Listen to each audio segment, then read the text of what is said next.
Hey, don't disrespect the Marvels. It was a good movie. Great story.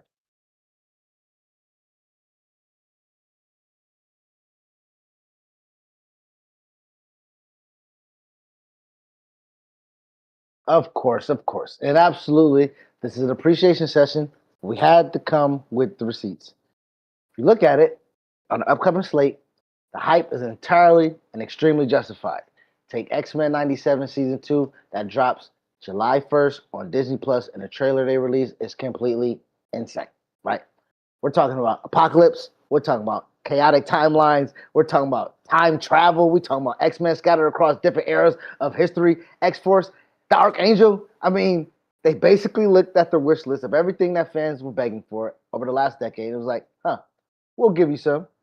And one more. Shout out to LeBron for that meme. The nostalgic 12-year-old that they have in the writer's room is pretty much running amok and it's working, right? So the first season pulled at a 99% on Rotten Tomatoes, whatever that's worth, because I don't care about that. I liked what I saw. And to be honest, what we saw was not a standard superhero movie number. This was prestige HBO level TV numbers, right? And Disney knows it, which is why they already renewed it for season 3 before season 2 even hit screens.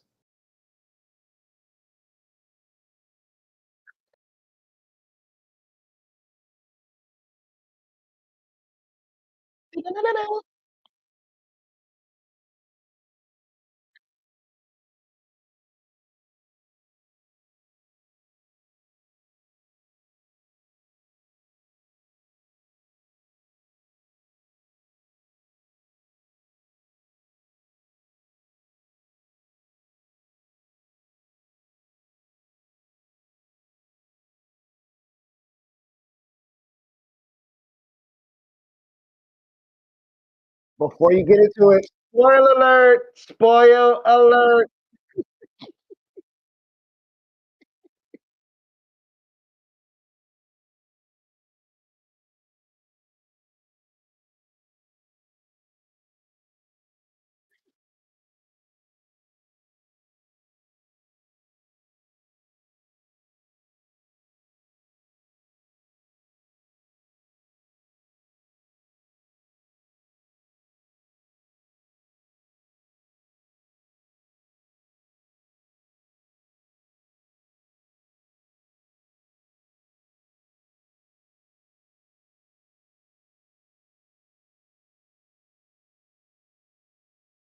Now, as far as bold storytelling risk goes, this is exactly what we've been asking for, right? Like, how can we integrate mutants into the forbidden word into the MCU, right?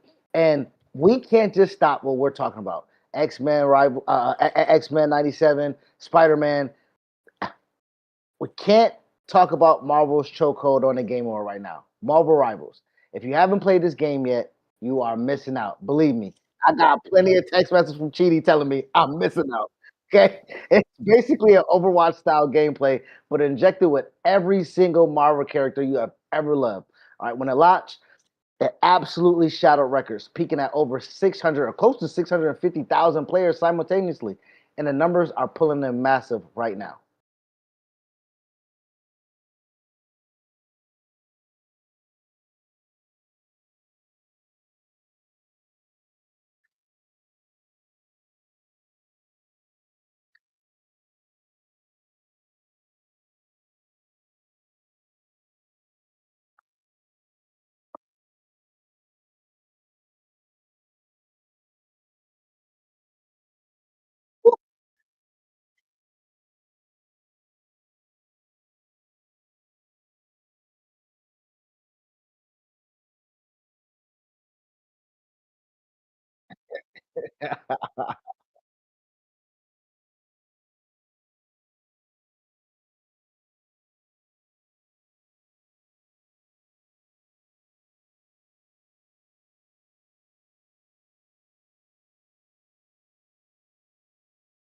A healer, a DPS.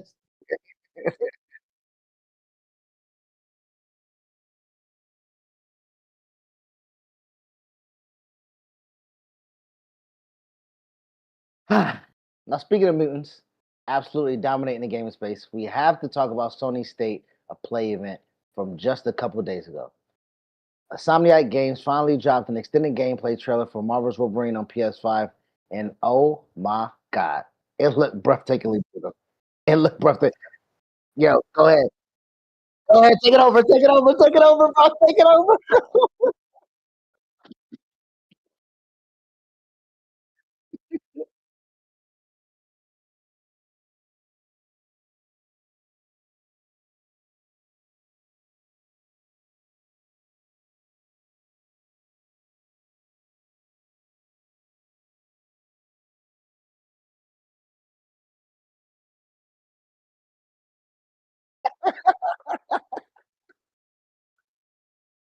It's all right. We're good.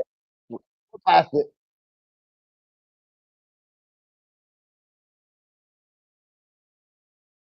She's the it girl Marvel right now, bro. You can't miss her.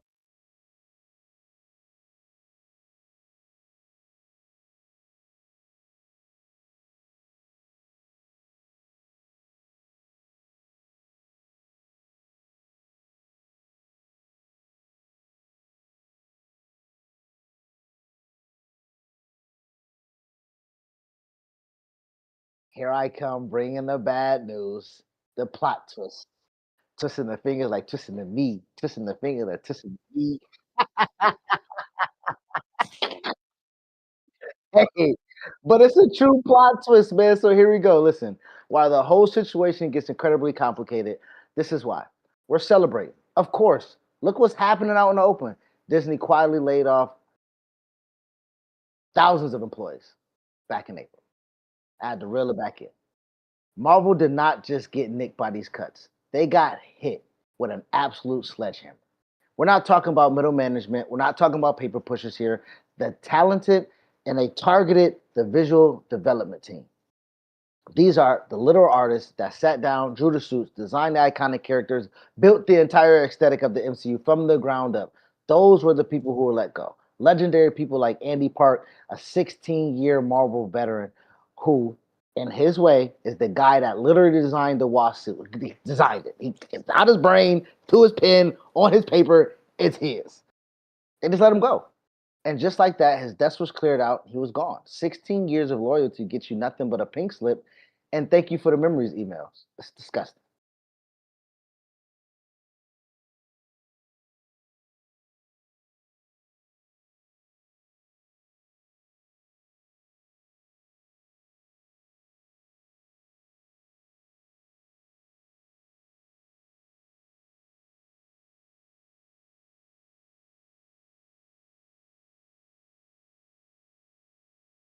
Da-da-da-da.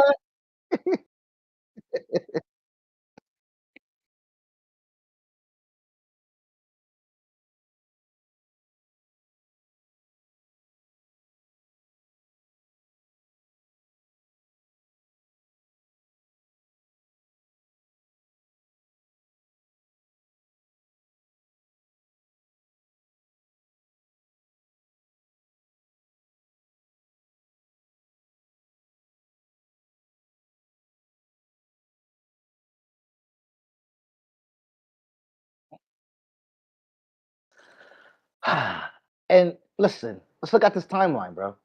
The writers, they struck. The actors, they struck. They stood on the picket line for months and fought like hell for these basic rights and protection against AI. And guess what the major studios did?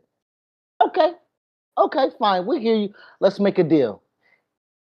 And because they had a union, as soon as they inked dry on those union contracts, the studio turned right around and slashed the cuts to the visual artists. Why? Because those artists didn't have specific unions themselves, and it seems that way. It seems like they didn't have the collective protection. And it's like locking your front door, protect against the burglars, only for your landlord to come by and just take the windows off the building. Like, what the hell we do? What we doing? The real uncomfortable conversation we're having tonight, we're absolutely going to celebrate X-Men 97. And trust me, we're going to geek about it all night. And when it drops, we're going to geek about it all day, all week, all month, every episode. But we didn't have to look around and turn right around and look at the screen. Who drew it? Who built this world? Do they even have a job to pay their rent tomorrow?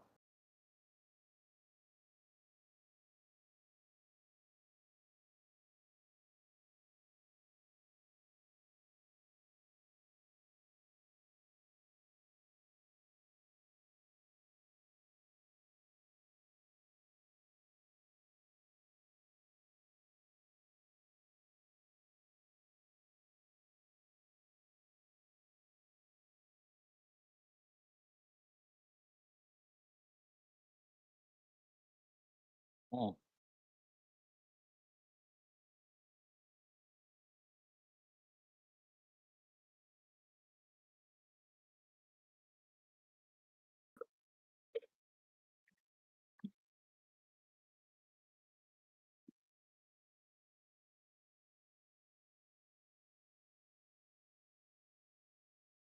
Hey man, thank y'all for rocking with us as we got through this monologue. Let's get into the show.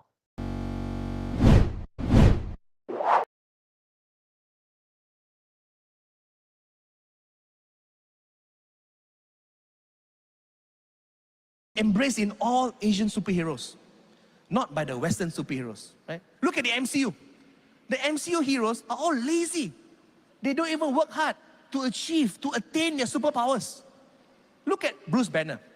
How did Bruce Banner become the Incredible Hulk? How? He walked in front of the X-ray machine, gets blasted by rays, Incredible Hulk. One day, he's a scrawny scientist.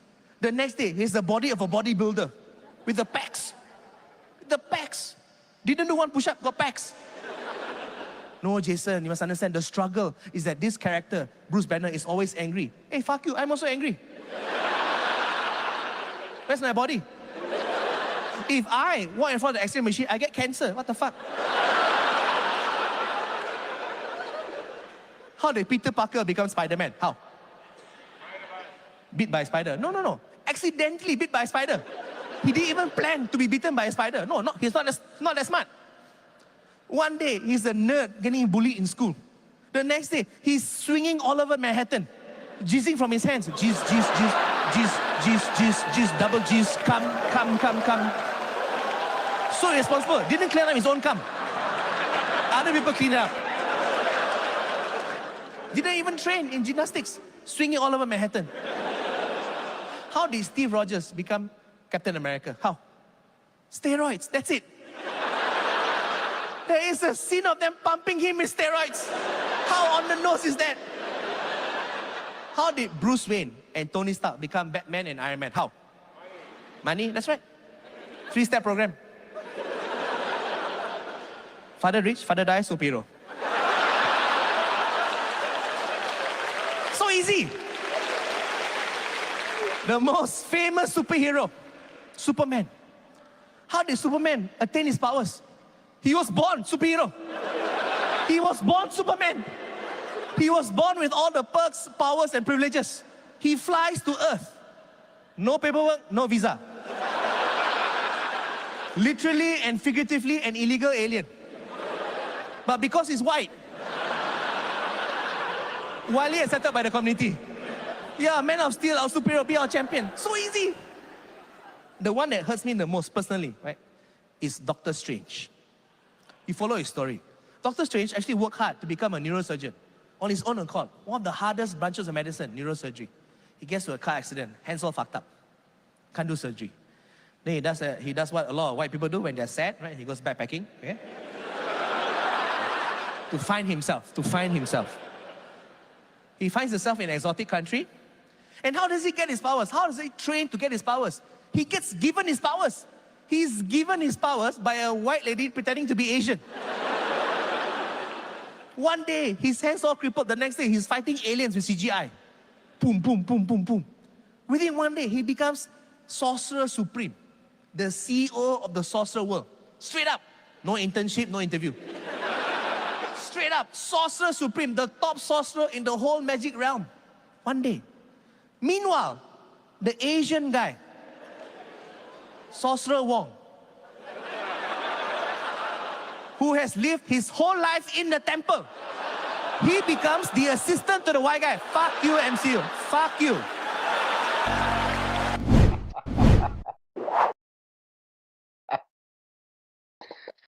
Hey, that was a great cold open, bro. That boy funny, boy. That boy funny.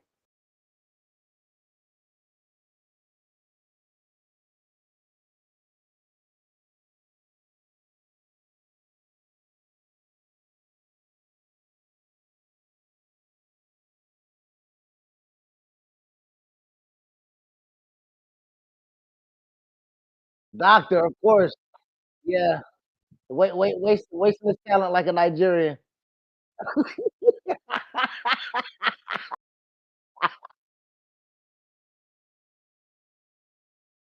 Super multifaceted, bro.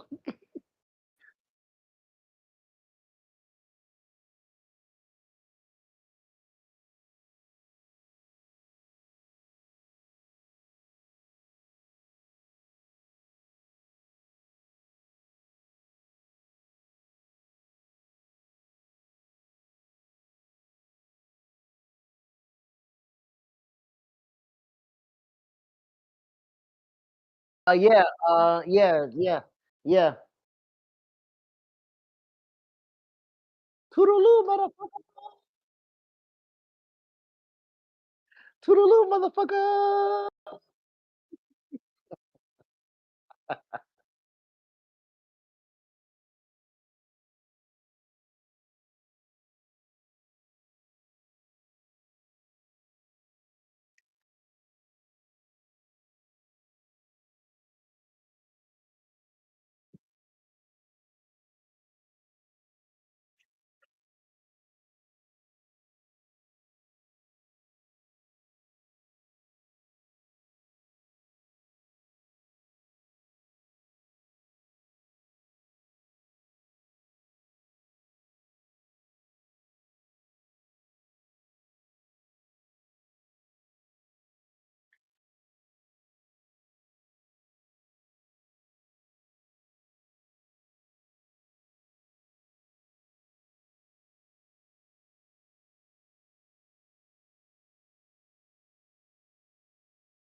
I'm good, man.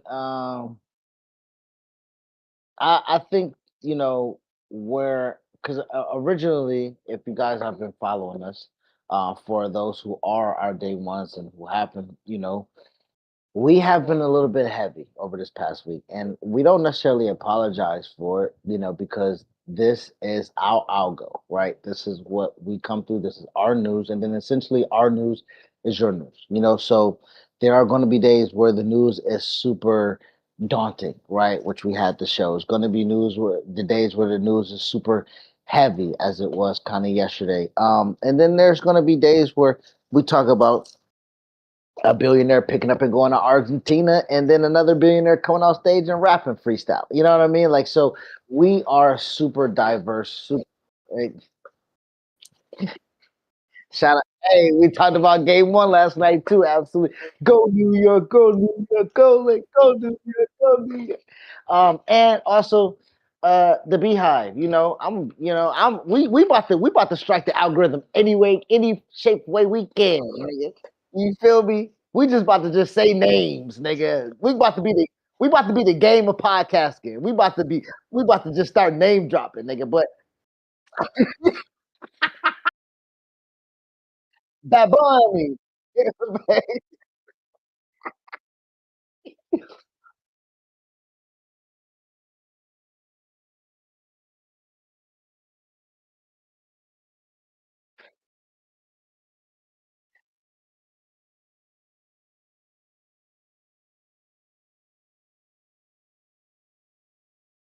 um, so and there's two things I would like to talk about because first and foremost, you know what? Let's do this. I'm about to throw a wrench in there. First, I would say this: Marvel. I appreciate your television series. I want to first off and say that. Now, we have had a long-standing group between me, you, and Days, and then now we included Rich, and we included Ray, and included Ron. So now it's a big 6, 7 man strong of a round table. And a lot of the things that we talked about was how we kind of really didn't feel the necessity for a lot of Marvel television shows to be a linchpin or at least something that we had to watch in order for us to go see a major motion film, right? A big blockbuster. And I of course, I'm the contrarian of the group always. You know, if it's six niggas going one way, I'm the one nigga like, you sure you want to go this way? You know what I'm saying? Like, so I, so so first and foremost, I'm the one when Spider-Man originally dropped that saw the trailer and then watched New Rockstar. Shout out to New Rockstars, you know, they're my guys. And they did the trailer breakdown, the Easter eggs, and y'all niggas hit me all in the group chat and individually text messages. Don't say a motherfucking thing. Like, so so then moves to that, we go to Daredevil, right? Daredevil was the first thing that kind of we're in June, right? Daredevil seems to be the first thing s- um uh Marvel related that as a community, not just in our group chat, but as a fan base feasted on, right? Because that Born Again, where was it? The Born Again, right? That's Born Again, Born Again, right? Season two. This was very poignant storytelling, right? And the storytelling in this television series of Daredevil, and as people who go to sports or wrestling or comic books to kind of get away from the real world, it almost makes it impossible. But when I'm watching it, I don't have to necessarily so much suspend disbelief, right? Like like because it's so close to the truth. So you can watch something and be like, and the story doesn't be too far for you to like understand. You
Bro, this nigga is we got a corrupted government official in the television show, and then turn off the television show and turn on our real news and got corrupted government officials. It was like,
Yes.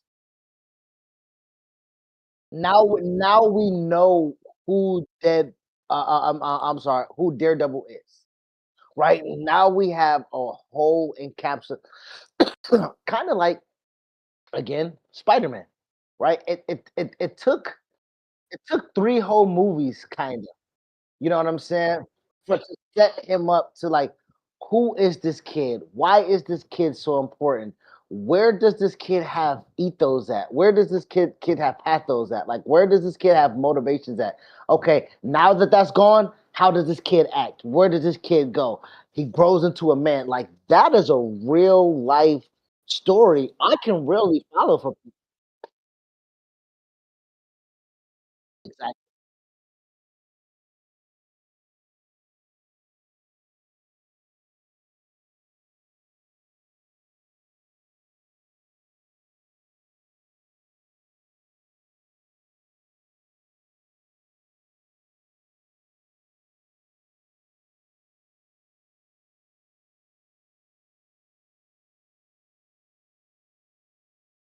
Yes, he made a lot of man decisions in that movie. A lot of man decisions in that movie, and whether they were right or wrong, mainly wrong, that's a man's choice, right? And then the man's consequences after that choice leaves you lonely and isolated and in your thoughts and soaking. But life really presents itself to where you're gonna stay there, or you have to back burner that, turn that eye down, and then go to your next stage of what it is, man. So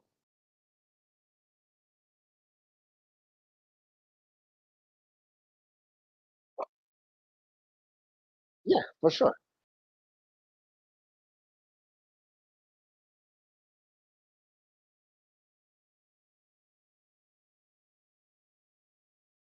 It was a letter. I think it was a letter. Yeah, it was a letter.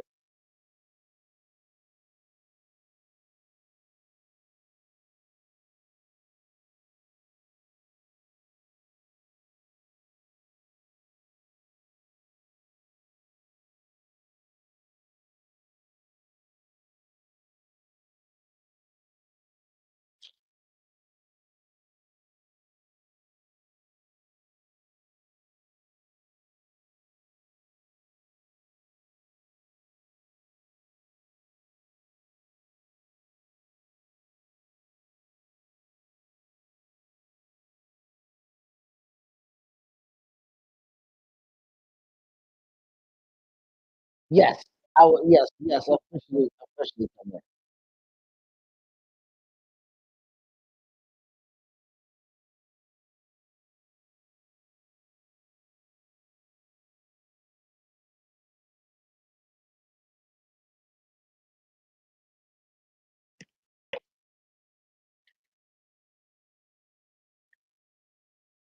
in.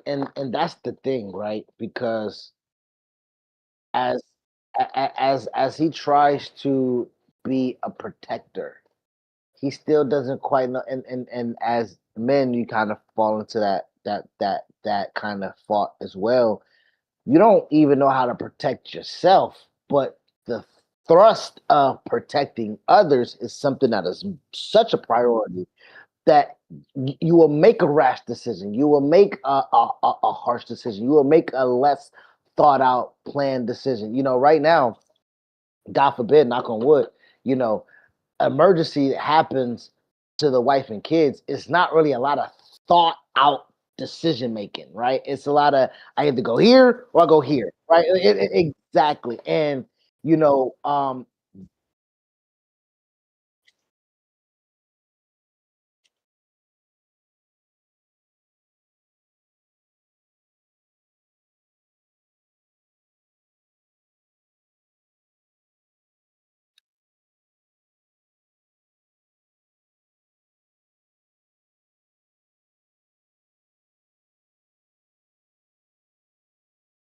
it was Peter Parker. Yep.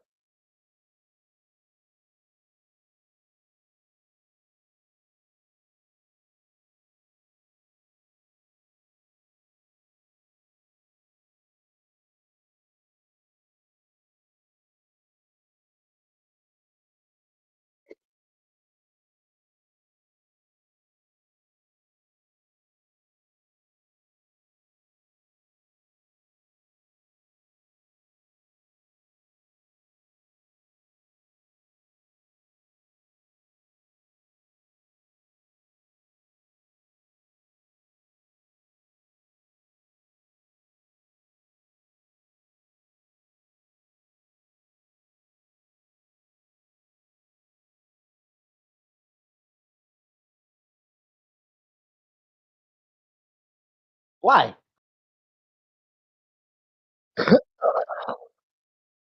Uh-uh.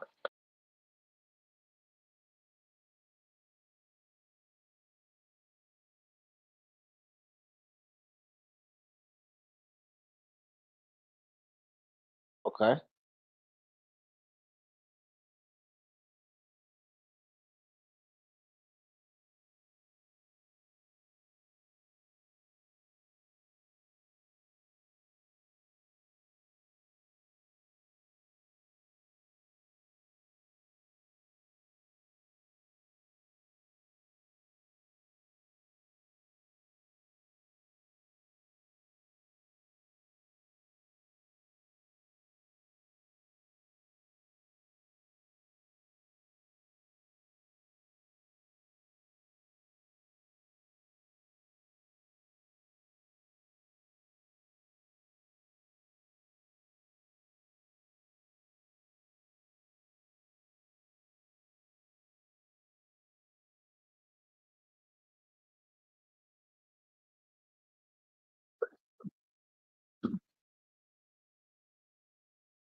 We're let's be quite frank, right? The old X-Men, Days of Future Past, and all of those, they can't carry on of the magnitude, so the recasting will be or has to be in this in this universe. So what I was saying is that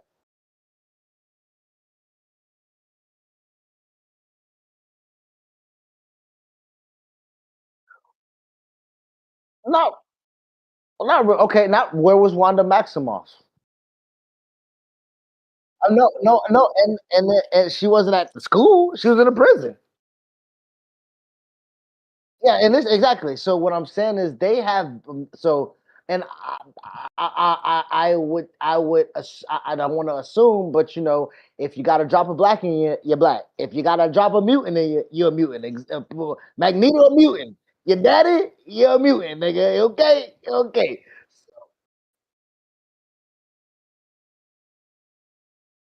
But we do know that Wanda Maximoff's father is a mutant. So by her being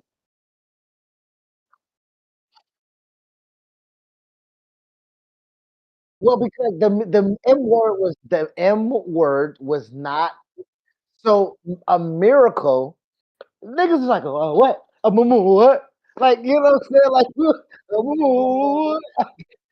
so, so I've always been under the premise that because Wanda's here, Scarlet Witch is here, we've been interactive with an actual mutant in this universe that maybe they have been storing other mutants possibly like we talk about well I was going to say we talk about flock cameras in real life, right? And how they're no but the, no but what no but what I'm saying is that there are license plate readers in real life. In the movie, there can be Shield or a government agency or whatever the case may be who has been keeping exactly who've been keeping tabs and then keeping them like Wanda in a goddamn in a cage and like her and her brother. But it was operated under, but they were operated under UX. I mean, in the first of all, in the universe, but in that foreign land, I believe that was like a Nick Fury and everybody like, hey, keep an eye out on these. You know what I mean? So I can't even say it was another country holding it, but like,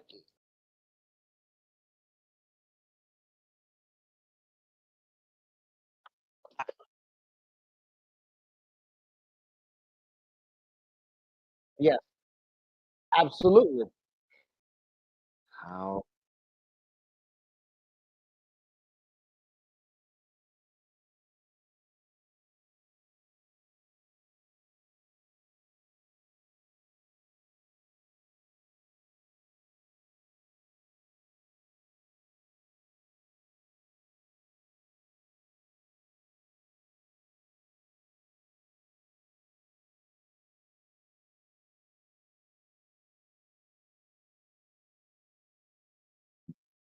but see, you're. I don't like that from you and the fans. We already know we have. Hold on. I know, but hold on. Hear me out. We already have a multiverse. We already know there's different universes. We already know now that there are our minds have that people have not met. Like we saw when Monica Rambeau, when she pierced through and she went into the universe, she saw her mom, Binary, and Binary is like, "Bitch, I don't know you." You know what I'm saying? Yeah. So like we have already established, right? We've already established that same actor that played in X movie that was seen in the universe that we've already seen can just play dumb because I'm in a new. We saw in the multiverse of madness. I'm multiverse of madness when we got our first look at Professor X, right? The real Professor X was in that movie in a yellow wheelchair in the Illuminati, and we like, okay, okay. So with that being said, with that mindset, what? Hey, it don't matter, nigga. We. Hey, he died in that universe. He ain't died in all of them. You know what I'm saying? Like, so and speaking of that, in this trailer of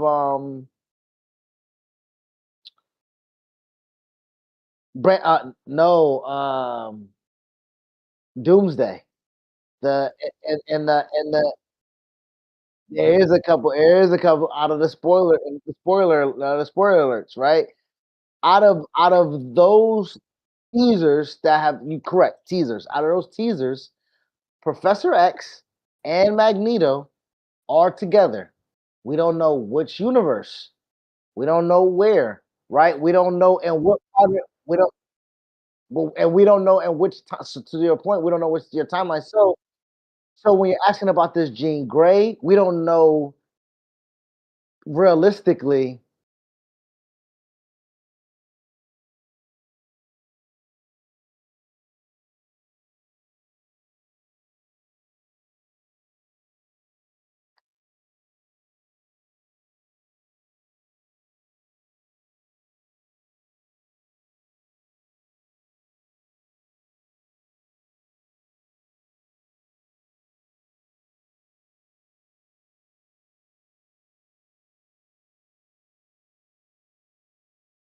Well, can we I'm sorry, can she don't have to be used for the Jean Grey forevermore going forward because we've heard now rumors that in Battle World, which will be 2027 after Doomsday, we're getting a new T'Challa. I know that was a big thing for everybody when Black Panther 2 came out. And I no, I didn't. I don't know. I wasn't doing. I was rich. Rich said what they said. Hey man, it's so much to tell us. I'm like, nigga, he just died yesterday. Nigga, we not gonna just recast him, cuz. Exactly. And you couldn't push the movie back. Couldn't do it.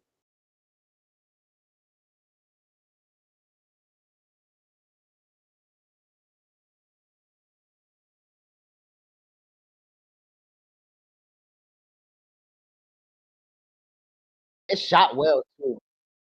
It's shot well. I know. We talk about a lot of CGI and everything like that, but it was shot and edited and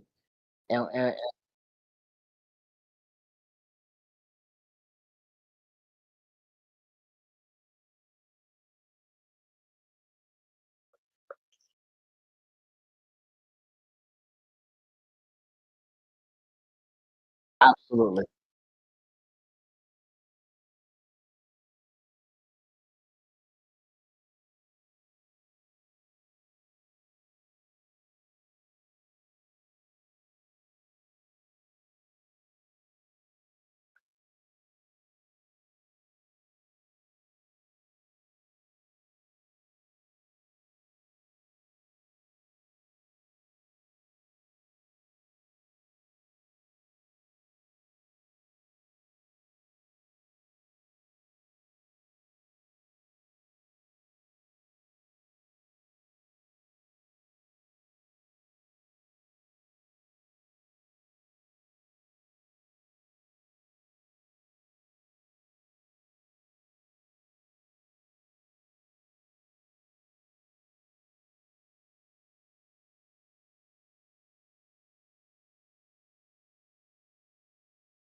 I can hear you. I can hear you.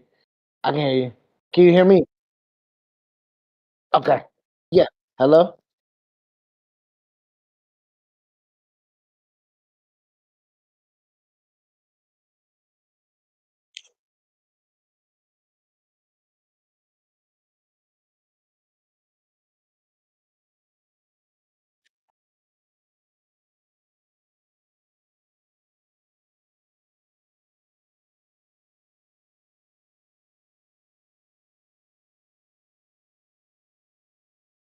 Wait, talk?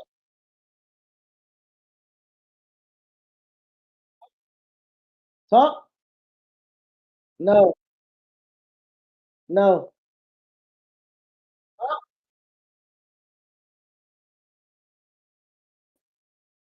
Wait, talk? No, I don't hear your audio. Talk? No, no, I don't hear your audio. No, I don't hear your audio. No, I don't hear your audio.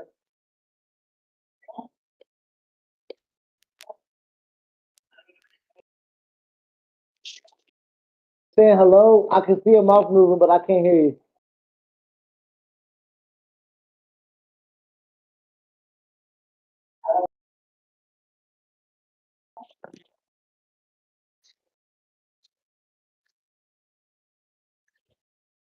Saying hello, I can see your mouth moving, but I can't hear you.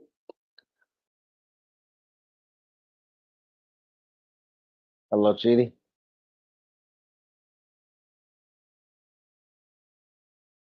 Oh no,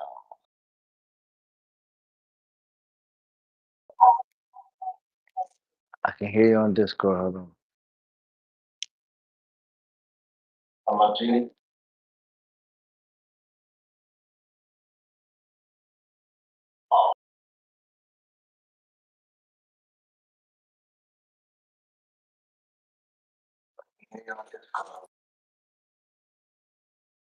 Uh,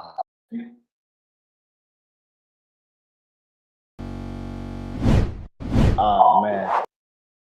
All right, we got a little technical difficulty right now, people.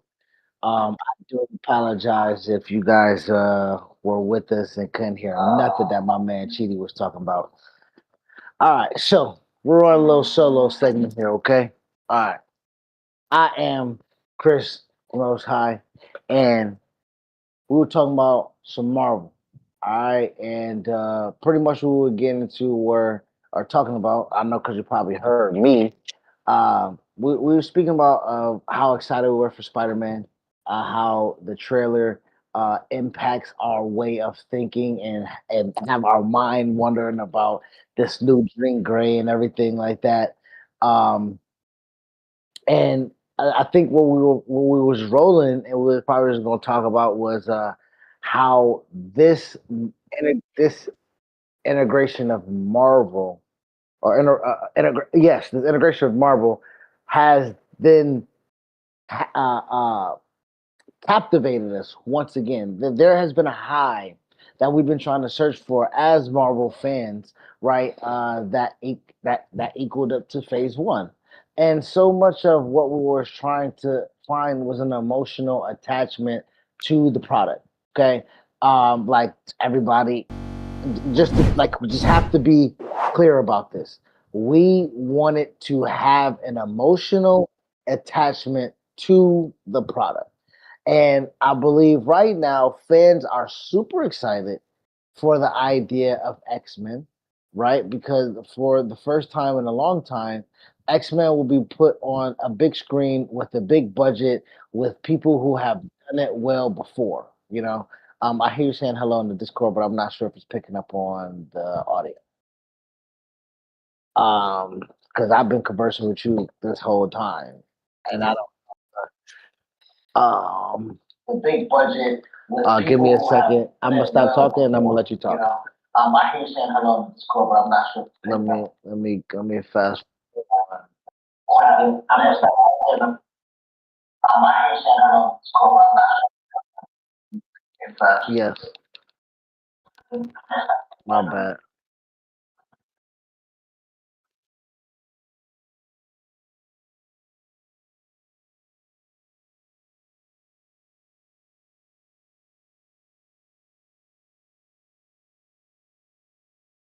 Damn. Hello? All right, they can hear me now because I just added my mic to OBS, but typically I wouldn't have to do that because we're on Discord together. So we just, yeah, I probably wasn't picked up this entire show, my log and everything, bro.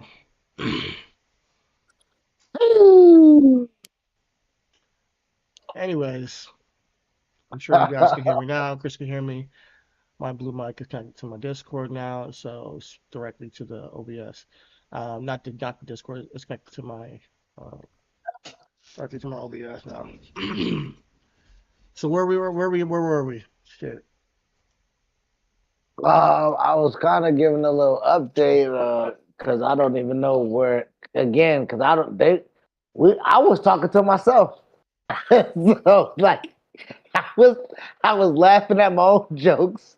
I was I was looking crazy on this motherfucker here. Wait from the top. Take it from the top, man. I wish we had somebody to like let us know. Yo, fuck.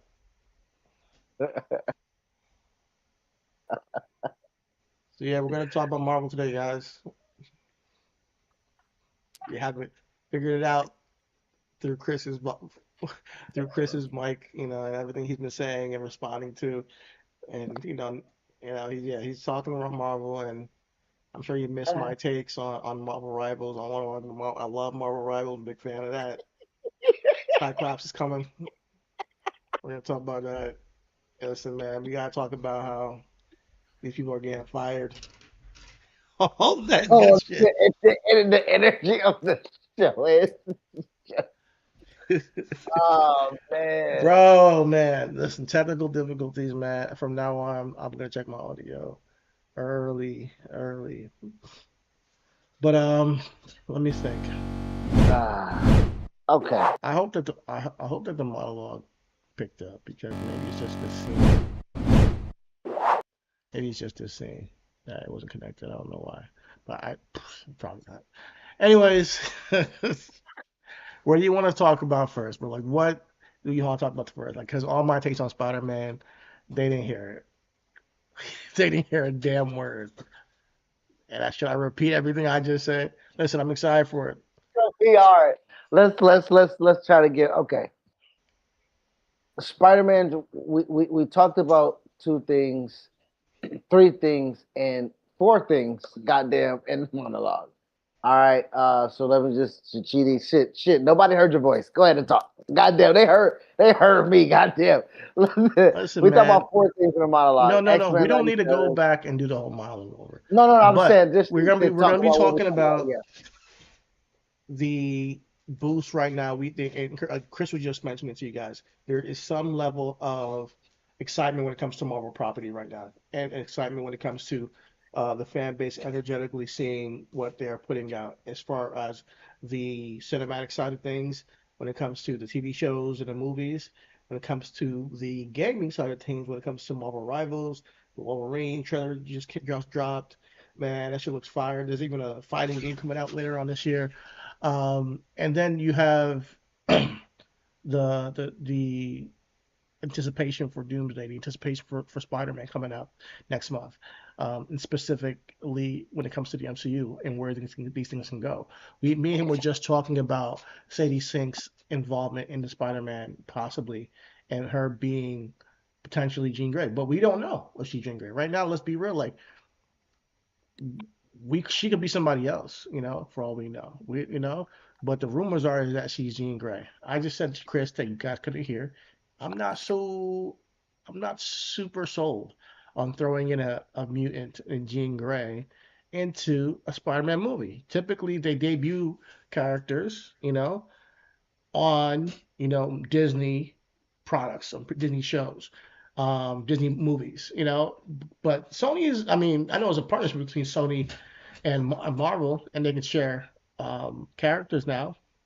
But to debut Jean Grey in Spider-Man, I'm thinking like, all right, where y'all going? Is she in college with Peter? Is she has she met Professor Xavier yet? And like when Chris was just talking to himself about us seeing you know the Magneto and Professor Xavier in the other universe on the Doomsday teasers, he's making the point that we don't know where they are, and I don't think they're in this universe. I'll just say that. And the primary mainstream line of the 616 MCU universe where we've seen all the movies from the MCU. Go ahead. Now, I know you haven't seen What If with Marvel Animations, right? Hmm. Um, there has always been a tinge of Easter egg hunting You can in hear me now, anime. though, right? Yes, well, hold on, Just making sure. hold on. Yeah. Yeah. So, testing, Yes, testing. I All can hear right, you. all right. But now you said you I always saw a tinge and whatever about what? always saw a tinge of Easter egg hunting in their animations and and Okay. and, and Marvel animations. So, with that being said, X-Men '97 at the end of season one, there was a disbursement of X-Men through different timelines of history. And within the new trailer that we just saw and was excited for in 1997 for X-Men 1997 season 2, Apocalypse is um the main big bad.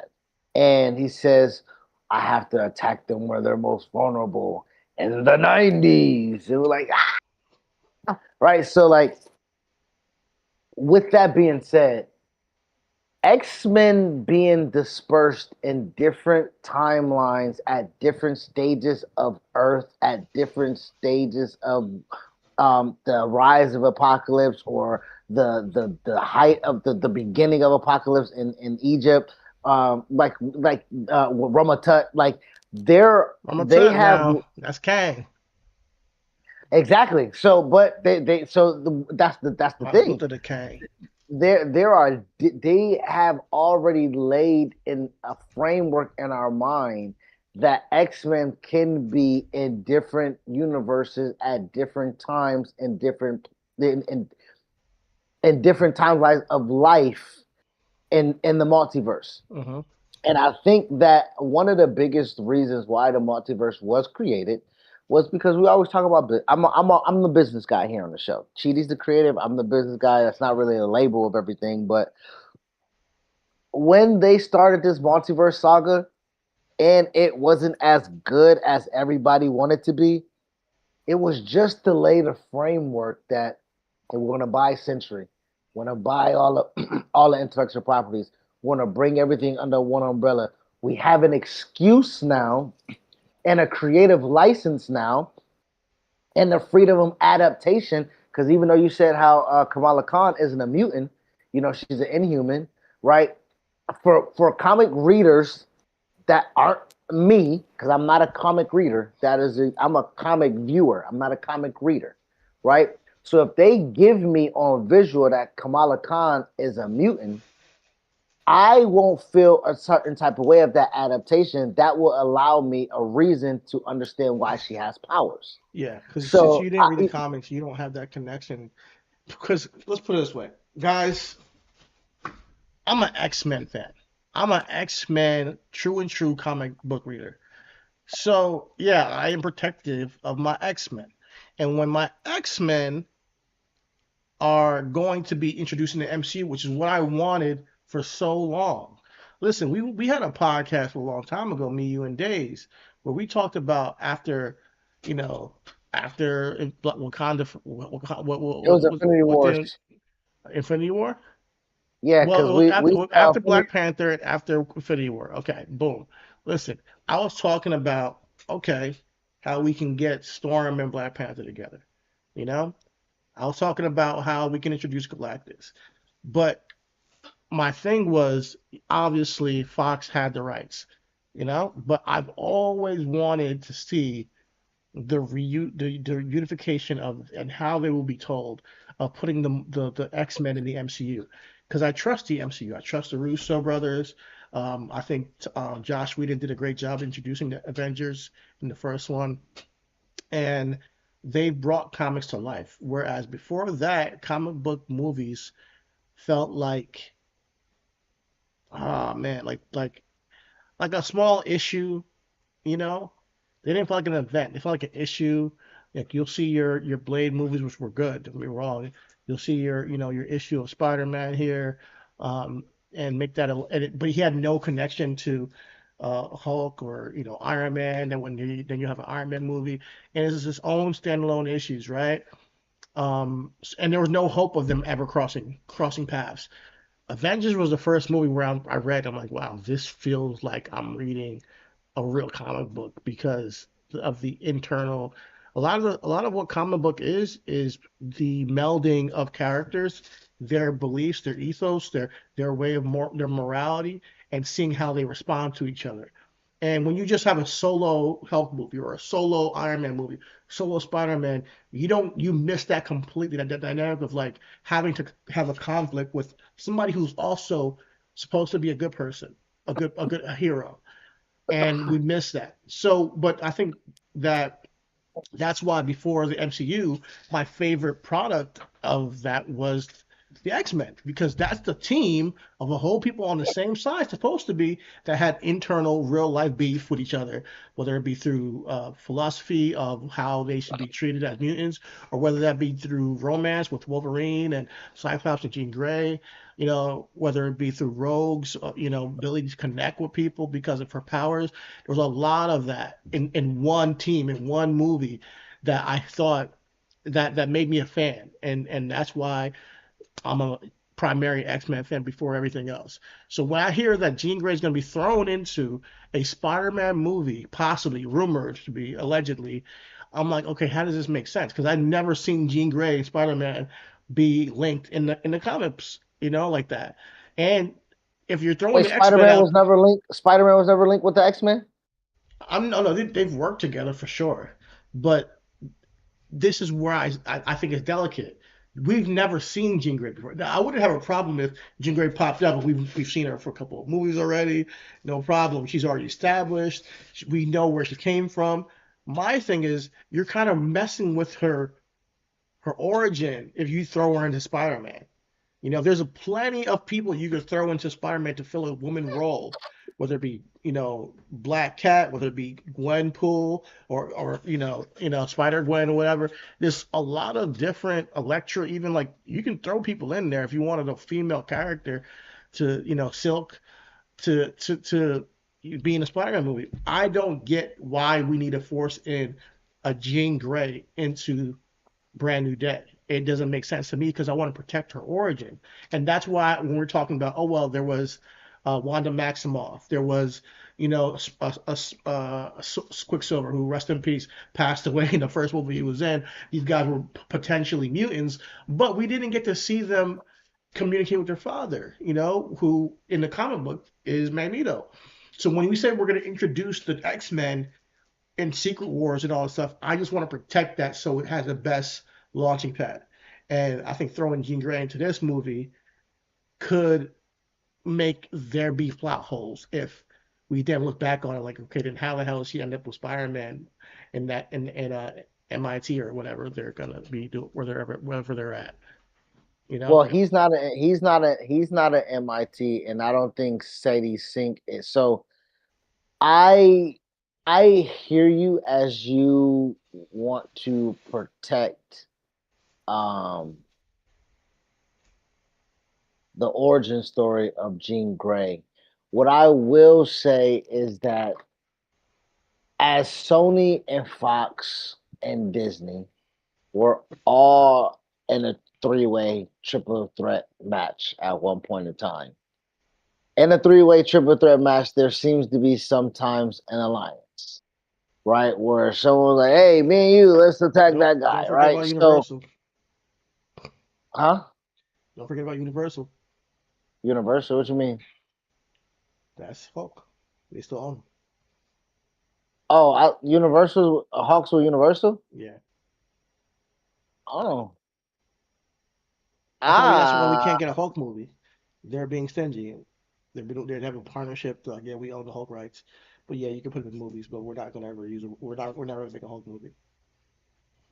Well, see, that's the difference between that. That's why I don't. That's why I forget about them, and I don't Yeah. even consider No, them. no, And I it's was just throwing because it out. So it's kind of a whole because four way, but now because people are partnering together to figure out, because okay, how Sony, can we make yeah, money together? because Sony actually makes Spider-Man films, Yeah. right? Sony doesn't cut the nose off the spike the face. They don't do that. They Yeah. say, All "Fuck it, we right. gonna make some MC bread went somehow." crazy. We have the license for Spider-Man and his villains. We're gonna go and make a Craven movie. We're gonna create a Morbius movie, a Venom movie, and make a whole franchise of Venom and make some money. That's how Sony gets down. And yes, the Spider-Man movie can be connected to the MCU, but we'll make that. We're making that bread too. So you can use Spider-Man, but no, we're using all of his villains and everything like that. You know, Exactly. And so when I'm looking at this, as when Fox morphed into Disney now they and got blood. bowed out Yeah, the match. yeah, yeah. And they just rolled out the ring, they walked to the back, they did one of those, they out the match. They're gone. Now it's more of a conversation with Disney and Sony saying, "Hey, we've had a pretty good relationship, right? Right? You trust us, right? We make really good money together, right? With Spider-Man. Okay, exactly, exactly. That's the only thing. Exactly. Yeah. But that's why Disney will look at this and say, we don't have anything as big to debut an X-Men outside of our partnership with Sony. There's not a standalone Marvel superhero franchise, TV show, anything that can debut an X-Men. But my thing is, There's not. you've already put the X-Men in the Marvels. Beast showed up, like you said. The mom, Monica Rambeau, she's um Monica a binary. binary, you know. So Yeah. they shown them, they teased them. My thing is putting an actual full character in the MCU of one of the biggest characters in the X-Men lore is a risk. I'm not saying it's not gonna work. I'm just saying it's a risk because my question then goes into like, where has she been? Why is she in New York right now? Has she met Professor Xavier? Does Professor Xavier even exist in this universe? You know, that's those So are hold questions. on. I found something. The Earth X alternate reality. Okay. I don't know. I'll have to do my research again. I'm not a comic book person. Maybe me and you can do this, but I just found it. I don't know what that They is. said that it's a Earth X alternate reality and a dystopian alternate universe of Earth X. Jean and Peter have their most radical connection, where after Mary Jane Watson passes away and Peter retires from being Spider-Man, he and Jean Grey actually get married. Now, I don't know if we can take bits and pieces of this in this adaptation as Spider-Man is with. I'm just saying, Where like, the there fuck are. is Cyclops? What do you mean we're Cyclops, That's nigga? her. This is a That's her man's. nigga. Not bro. Every universe that's not her man, dog. Every universe that's not her man, because we have a universe where Storm or what's her real name? I'm so T'Challa, sorry. No, what's Aurora Storm real Monroe. name? Oh, exactly. She ain't Storm in that universe. She ain't Storm. My Her thing and is, if T'Challa you just have a link up and chance, they. because we're booking right now. Like, if you have a chance to put the X Men together, you better fucking do it right. And if Peter Parker has a romance with fucking Jean Grey, I'm gonna be tight because that's not Why? how we book it. That is But not we how you have a book it. but we have a multiverse to where in another universe. Hold on, you roll your eyes, but we have another movie. We have Battle World. We have Doomsday. Like we have other movies to where like the last thing we see leads into the next thing we see, which is a very connective Listen, tissue. If she's in this movie, let her have a cool scene and let her just go about her business. I do not need a Jean Grey Peter Parker romance at all. I do I not hear need that. you, I do but not need that. I'm He just he left. telling. He lost his love to her memory I know, loss. but you were He's just trying to saying make her how figure they. it back. I'm just saying. You said how do they connect? Because you said there's not a real connection in the comics. I just typed and I was just looking up while you was talking. Has Spider-Man and Jean Grey ever connected in the comics? And they said no. They said there's not a real close link to them, especially not in this particular universe. But they do have an infamous kiss and Marvel team up number 4 in 1972, and they do have Clone Saga parallelism, and they do have the Ultimate Marvel universe. Like so, there Man, if have you look been hard little enough, connections. you can find That's a the resource reason. for That's the reason. anything. Hold on, but that's the reason why I said that her introduction into Spider-Man can be something that makes sense if they. And the reason why I'm saying this because I believe in the writing and um, the path that Marvel is going. I do Okay, believe that can I ask you a Marvel question? sees. Go ahead. Okay, from what we're hearing, we got Peter Parker. No one knows he's Peter Parker again. They forgot who he was. They forgot Spider-Man existed. So now he's gonna be back to square one, and he gets to now be a friendly neighborhood Spider-Man who's just showing up places, and no one knows who he is. Yes. Foggy, even the guy who used to be the right hand man of Iron Man wouldn't know who he is. The guys who he gave him the suit and everything. So he's creating his own suits. He's starting from scratch, right? Boom. We got Frank Castle, Punisher, just killed a bunch of people in his show that flat out murder in the middle of the streets. Don't know if he's going to jail or not. Probably not. But he's gonna show up in Spider-Man. We got Sadie Sink potentially playing one of the most important Marvel characters ever, really. Like one of the most important X-Men for sure. And Is then she the Jean most Grey. important when we just announced that Cyclops who's gonna Listen, is listen. No, the I leader? said she's one of the most Okay, important people okay. in the X-Men. She's more important than Cyclops. Jean Grey is more important than Cyclops. Yes, for the story of the X-Men, she's more important. I know Cyclops is very important as well, but Jean Grey, there's a whole Dark Phoenix saga. There's no Dark Cyclops saga. Nigga, no, you are not the main character. But but let's be real, like so you're debuting her, and then I'm hearing also Bruce Banner might be in this fucking movie.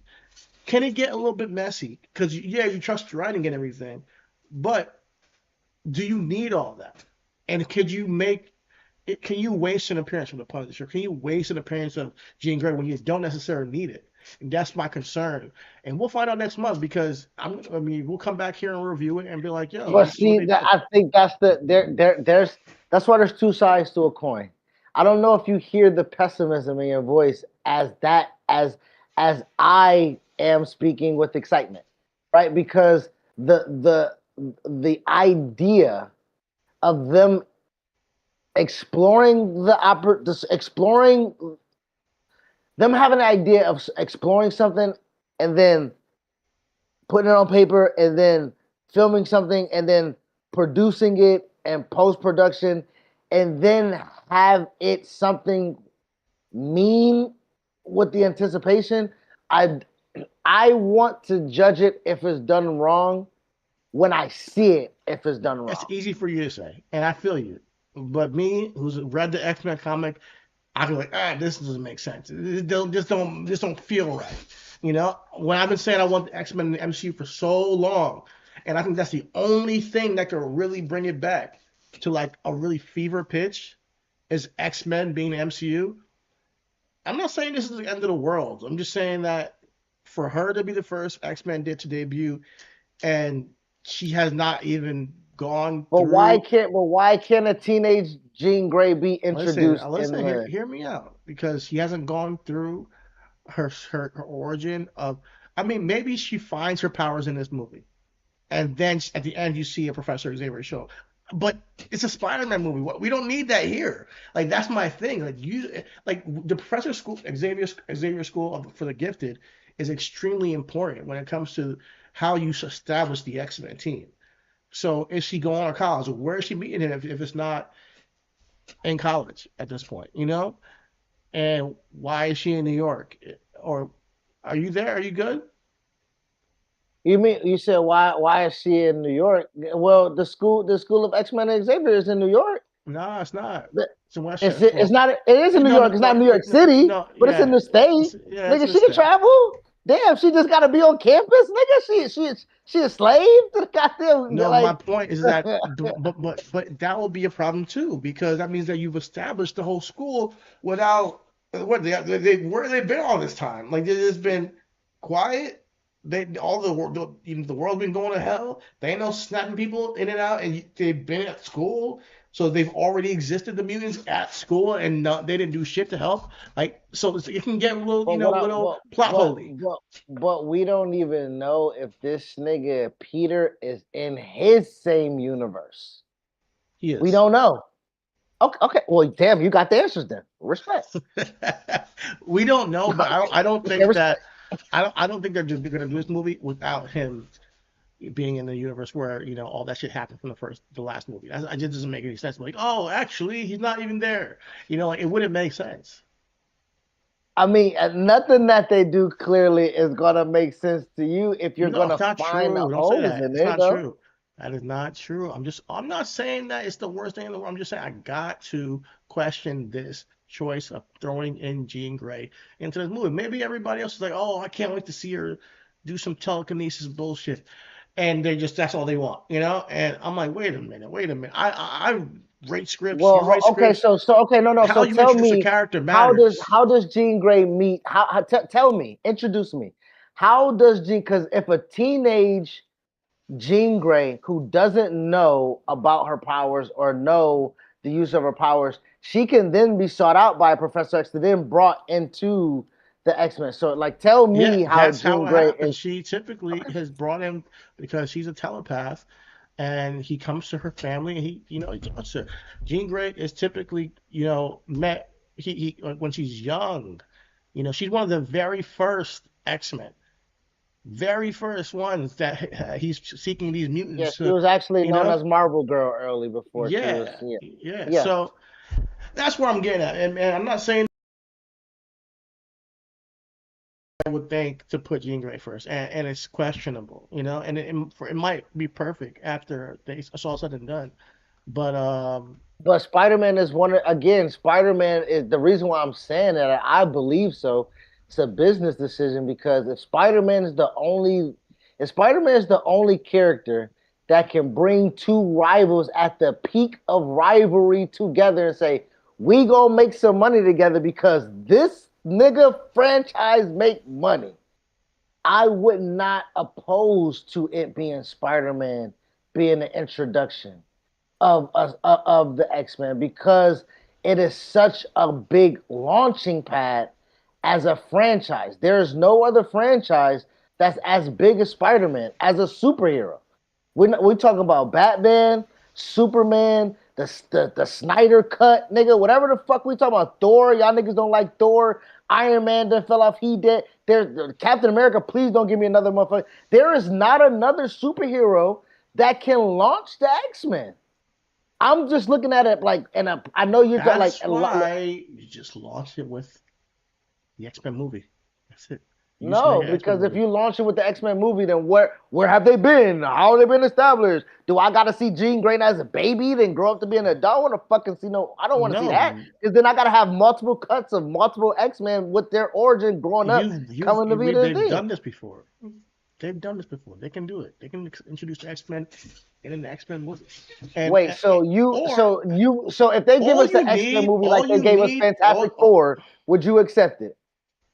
um Because the Fantastic Four already had their goddamn powers. They already done been saving the motherfucking world. They already superstars, and somehow they about to be integrated into the main MCU because they were on another universe. So all I'm saying is either Jean Grey can't be of this universe, or Peter Parker can be not in this universe. But there can be a reason or a way because my thing is that I'm following you down this path. If they just give us the X Men movie, My thing is, I'm going to be mad because I'm just about to get an X-Men like I got the Fantastic Four. They've just been established. I'm Like saying that, you no. see what I'm Listen, saying? listen, listen. An X-Men movie, I think, is a stab. Have you ever seen X-Men First Class? Yes, I saw all those Fox X-Men. It's not the same, but it would be about Xavier Magneto finding the X-Men. That's the first movie for me. And then by the end of the movie, the school exists. You know, that's what I would do. I don't know how they're going to tie it into Secret So they'll Wars. re-rock it. Huh? So just take this movie That's not and then necessarily the re-rock it. same. Essentially the premise, yes, but the stories, no. The premise is that yeah, you're gonna start from where everything started. With these two guys who had the intentions of creating the school, and then you do whatever you want with the MCU style of it. Of where you guys are gonna be setting things Now, up. was it a particular timeline? Was it like a particular age? Like, were they doing in 1968? Because what I'm asking is, can You know Xavier what? and Magneto start the X-Men right now in this fucking Current MCU? day, yes, they can. Right now, in this current Yeah, day, can they yeah, do it? yeah. Okay. And that's where I'm going with you because you're either gonna do two things.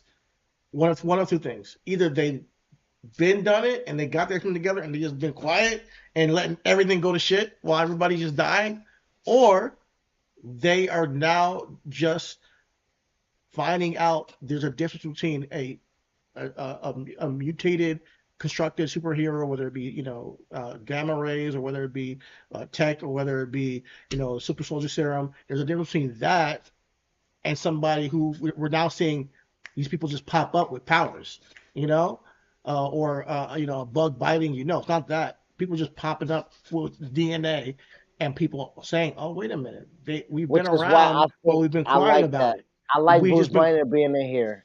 That's why I like Bruce Banner being in here as a professor because ever since he got infected, his mind has always been dedicated or his mission DNA based.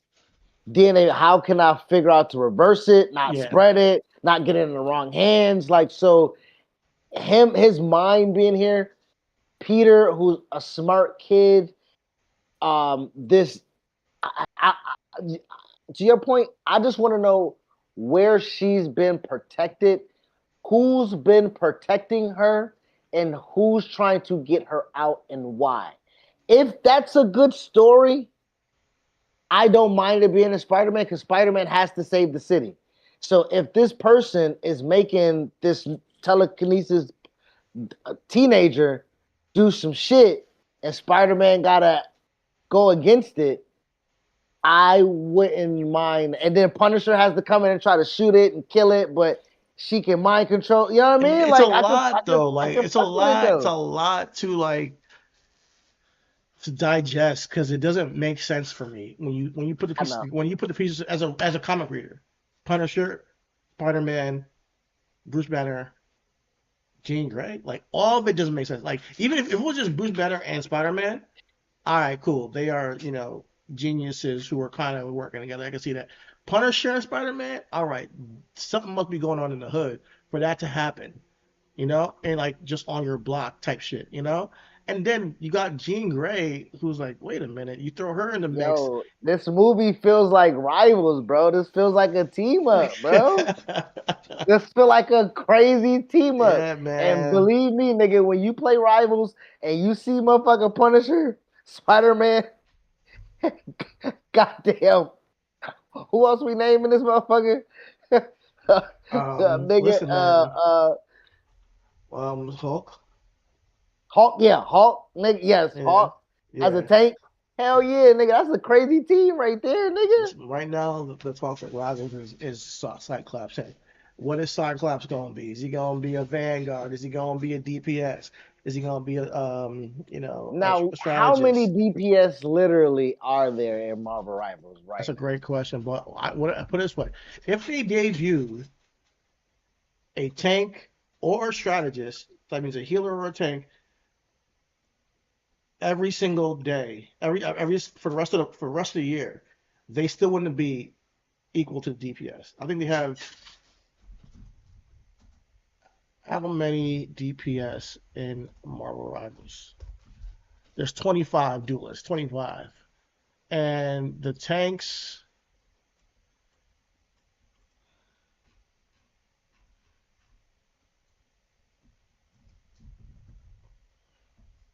because every year, every month they release new characters. There's Yeah. 13 tanks, and there is 11 strategists. Eesh. Mm. So people are like, damn, we gone crazy with the duelists, like with the DPS characters. Maybe we need to focus on getting people to play tank more. And maybe we should then make Cyclops, who was a leader of the X-Men, a vanguard, which is a tank, a guy who leads a team into battle. I'm excited because So next that we're would gonna find out be next week. Thor's the tank, Thing's the tank, Thor, Hawk's the tank, Thing, Hulk, Doctor Strange, Emma Doctor Strange, Frost, Venom, Emma Frost, Venom. Those are some really good tanks. Angela, So for and Cyclops to come in there and be a Captain tank, America. that would be crazy. Yeah, that would be dope. That would do. I think we need him as a tank or duelist. So we like a Do you Vanguard think duelist. do you think people do you think it will make him do you think it would make people play tank more on Rivals if Cyclops was a tank? Well, I'll say this: the other this last month, April, they debuted Dino Dinosaur. I'm sorry, Devil Dinosaur. Dude, he's going crazy. People are playing tank a lot more now that he's in the game, and we don't know who this nigga ever was. Like people don't know this character, and they be somebody no one ever heard of, but he's in the comics, because there's so many comics that there's so many side characters that you can put in the game, and make it interesting. I do think just like Emma Frost when she became a tank, I think that yeah, Cyclops is a big name. That if he is a Vanguard, it will make people want to play more. So if Devil Dinosaur is getting people to play tank role more, I think that the same goes for Cyclops for sure. But my thing is that Cyclops' movement, what he shoots his optic beams, it just feels like it would work best as a duelist. I know people are gonna be tight because we already have like more than half of the characters are DPS characters. Um, not more than half, but like 25. It's like they definitely dominate, the classes. So I'm looking forward to seeing it next week. So Rivals fans, look out. If you don't play Rivals, definitely check it out. It's a free to play game, which makes it so cool that you can just hop in and try it out if you don't like it. That's the Um, best thing about it. yeah, you download it, try it out. If you don't like it, just delete it. But definitely if you're a Marvel fan, check it out. It is super, super entertaining, super fun, and you can play with your friends and just beat up on people. So, as Overwatch kind of like contemporary, it kind of took the spot for the hero shooter games, and they've been off to the races for the past year plus now. So shout out to Marvel Rivals. We shall see what Cyclops is next week. So I have another theory real quick to wrap up. I know we just interweave Mhm. Rivals in with the Spider-Man. What if Sadie Sink is playing Firestar? I'm fine with With that. that, That makes sense. Yeah, okay, okay. yeah, That is where I want us to go as being smart fans and being someone that's a little bit more sensible, that kind of doesn't fall into groupthink a little bit. uh-huh. I am seeing that the introduction of Firestar and the Spider Friends might be somewhere that they can go, and that she actually fits perfectly into the high school, college age social circle. Yeah, Um, yeah. I so love that actually, because I like Sadie Sink. I don't even know who she is. Respectfully, I didn't know who now, Tom Holland was when he started this too. So now who's Firestar? What is that character? yeah, back in Do the you know? day, her Iceman and Iceman. He's an X-Men, right? Uh-huh.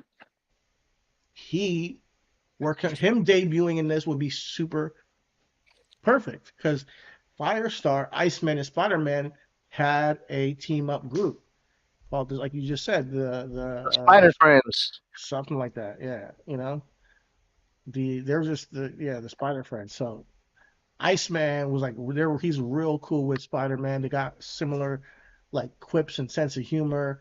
Firestar, she has fire powers. They used to get busy in the comics, and I think they did a little TV show. So yeah, that was they had they would compete against stop things with when it comes to Green Goblin. They were they've worked together on many cases. So that could be what Sadie Sink is. So I don't want to jump out the window and assume she's Jean Grey because you're right. A lot of people that's the prevailing thought, but that doesn't make sense to me.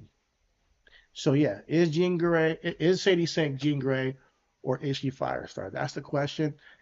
I I like that. pray, I pray that she is Firestar because it just doesn't make sense if she's Jean Grey. Like, But that to me. and like you say, it makes sense. It's connective tissue, and it still knocks out the big thing of introducing a mutant into the MCU. That's the biggest thing.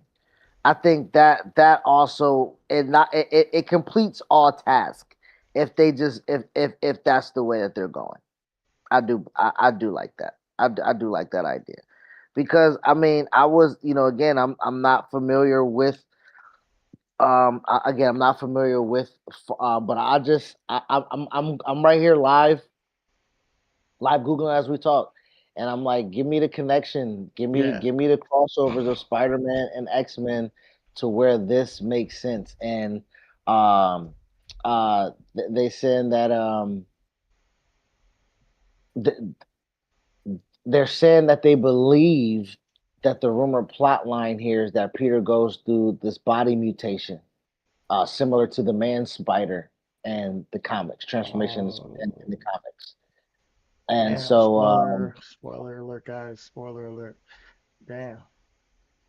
well, I'm just reading it. I mean, I don't have the script. I'm just again. I don't know Sound like if you Sadie got Sink is it. Cause no, cause if you watch the trailer, I think that yeah, that's kind that's of what where they they're give. going.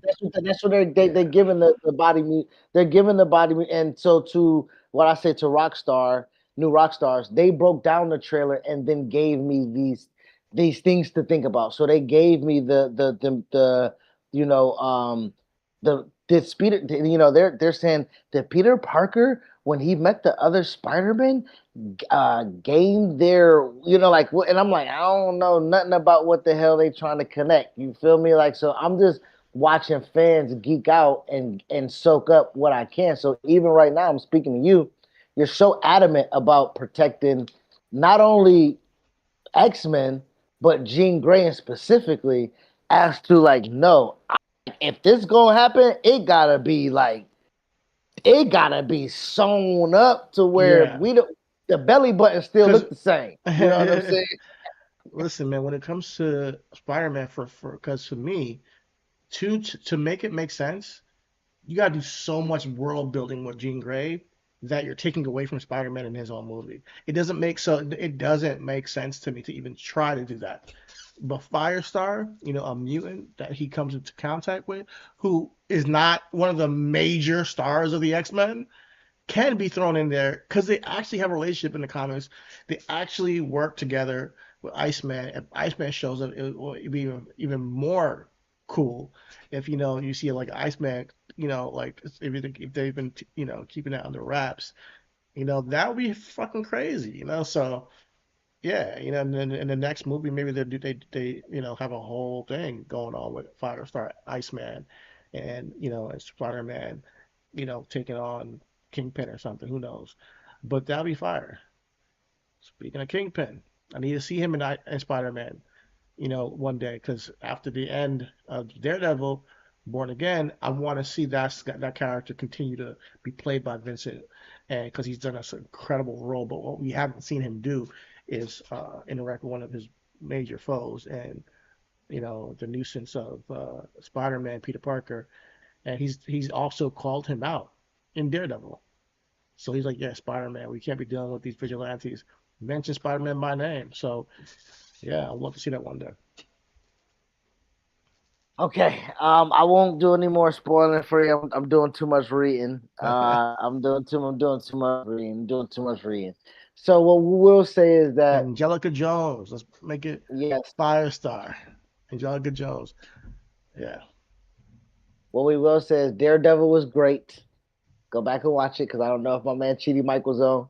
Daredevil was great, which led into the last final kill of Punisher, which was uh-huh. great. Or one last kill of the Punisher, which is Uh-huh. great, which is the connective tissue of Punisher being into Spider Man. And again, this conversation started off where again your mic was off. Was do you have to watch TV shows for you to understand the character when they present themselves in the movie? And what I will say is that when you go see Spider Man, and if Punisher is not the bloodthirsty Punisher of the show, then it's okay that you haven't seen the TV show. Yeah. If the Punisher is out here, motherfucker, trying to taste some blood, oh, you need that backstory. And you gotta watch why this nigga is out for blood. Uh-huh. And I think if it's more family friendly, where he did that last kill and him and Murdoch is gonna be working together, and Murdoch say, hey, if we're gonna work together, it's gotta be you gotta chill out on the goddamn The murder. you gotta chill out on the murder. You gotta try to I can't be associated if you just gonna murder everything. So Yeah, if but if you, he gets cleaned up, I'm not trying to I make like any spoilers, but Daredevil Born Again season 2, trust me, by the way that ended, I don't think we're gonna see that anytime soon.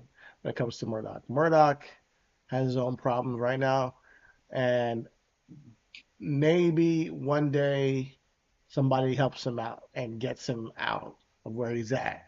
That's all I'm gonna say. And then we can see him.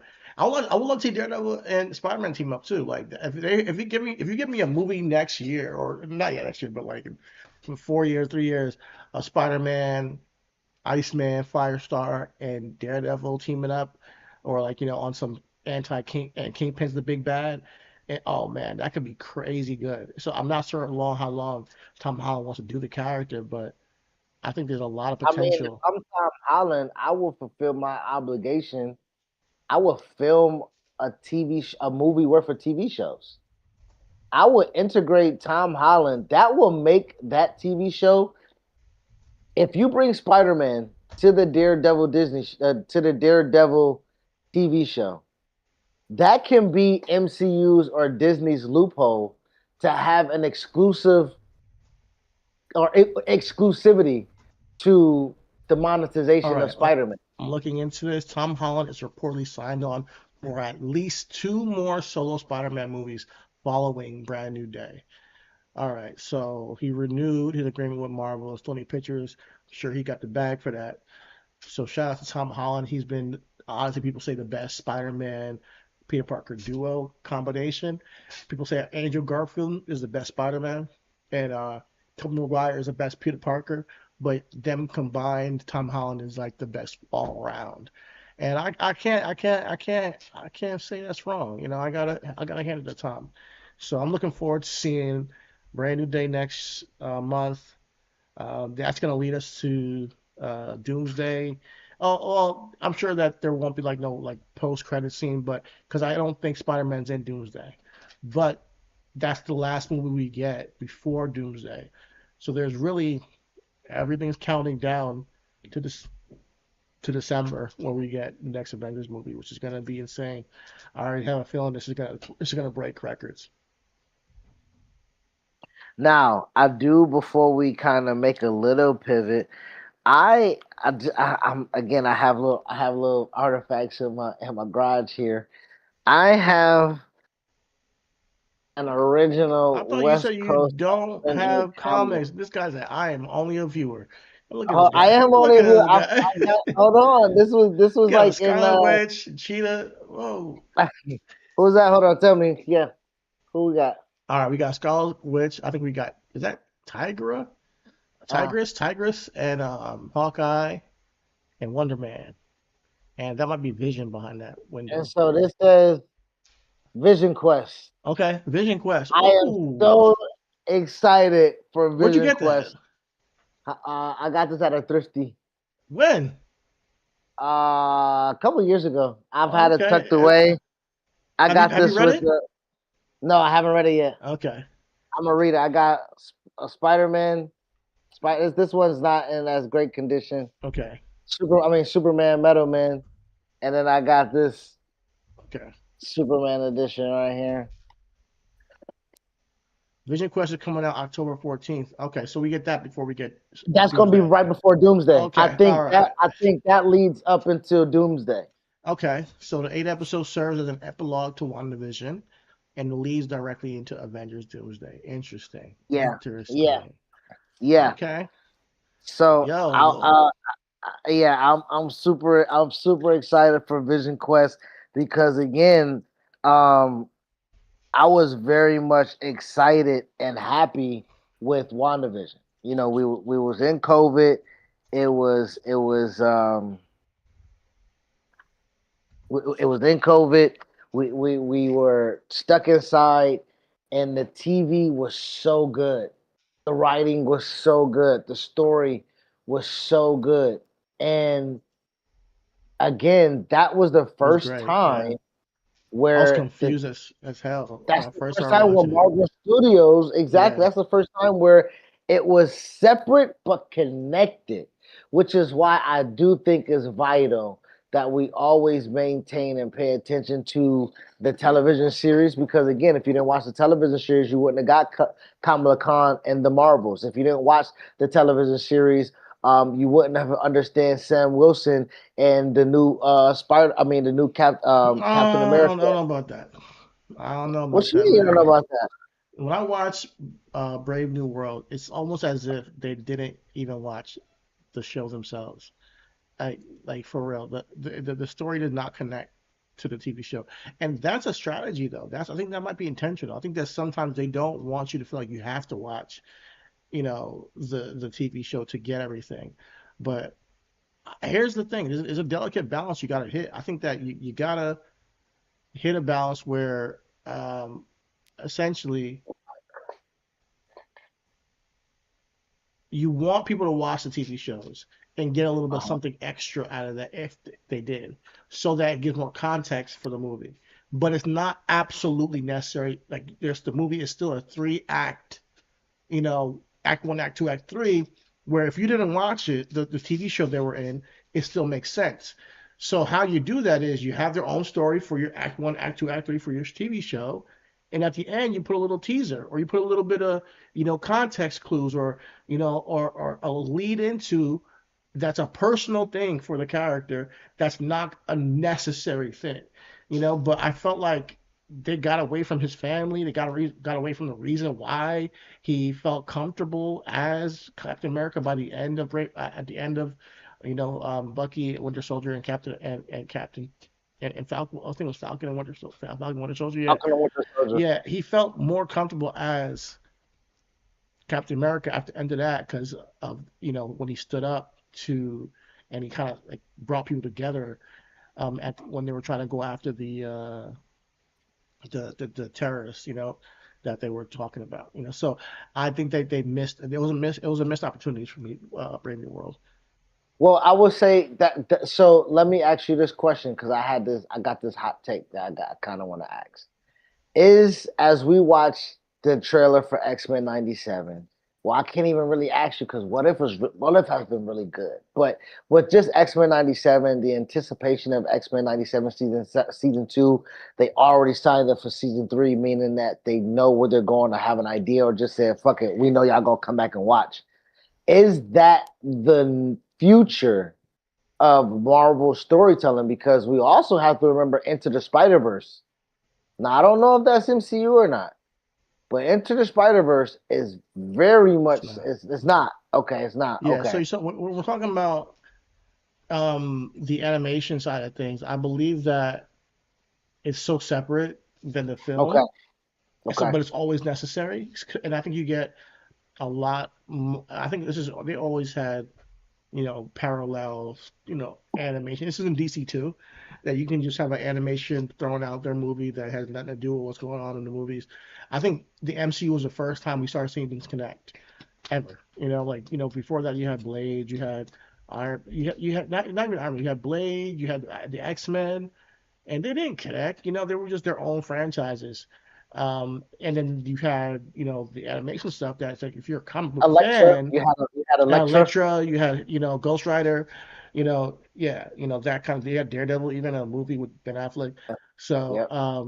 yeah, the Fantastic Four movies, like, yeah, they didn't connect at all, and then you would have, for the comic book fans, they're the ones that will pay attention to the animation stuff and then go, buy a DVD and watch a whole thing on Batman and the Justice League or the Avengers, and some of the stories are pretty deep.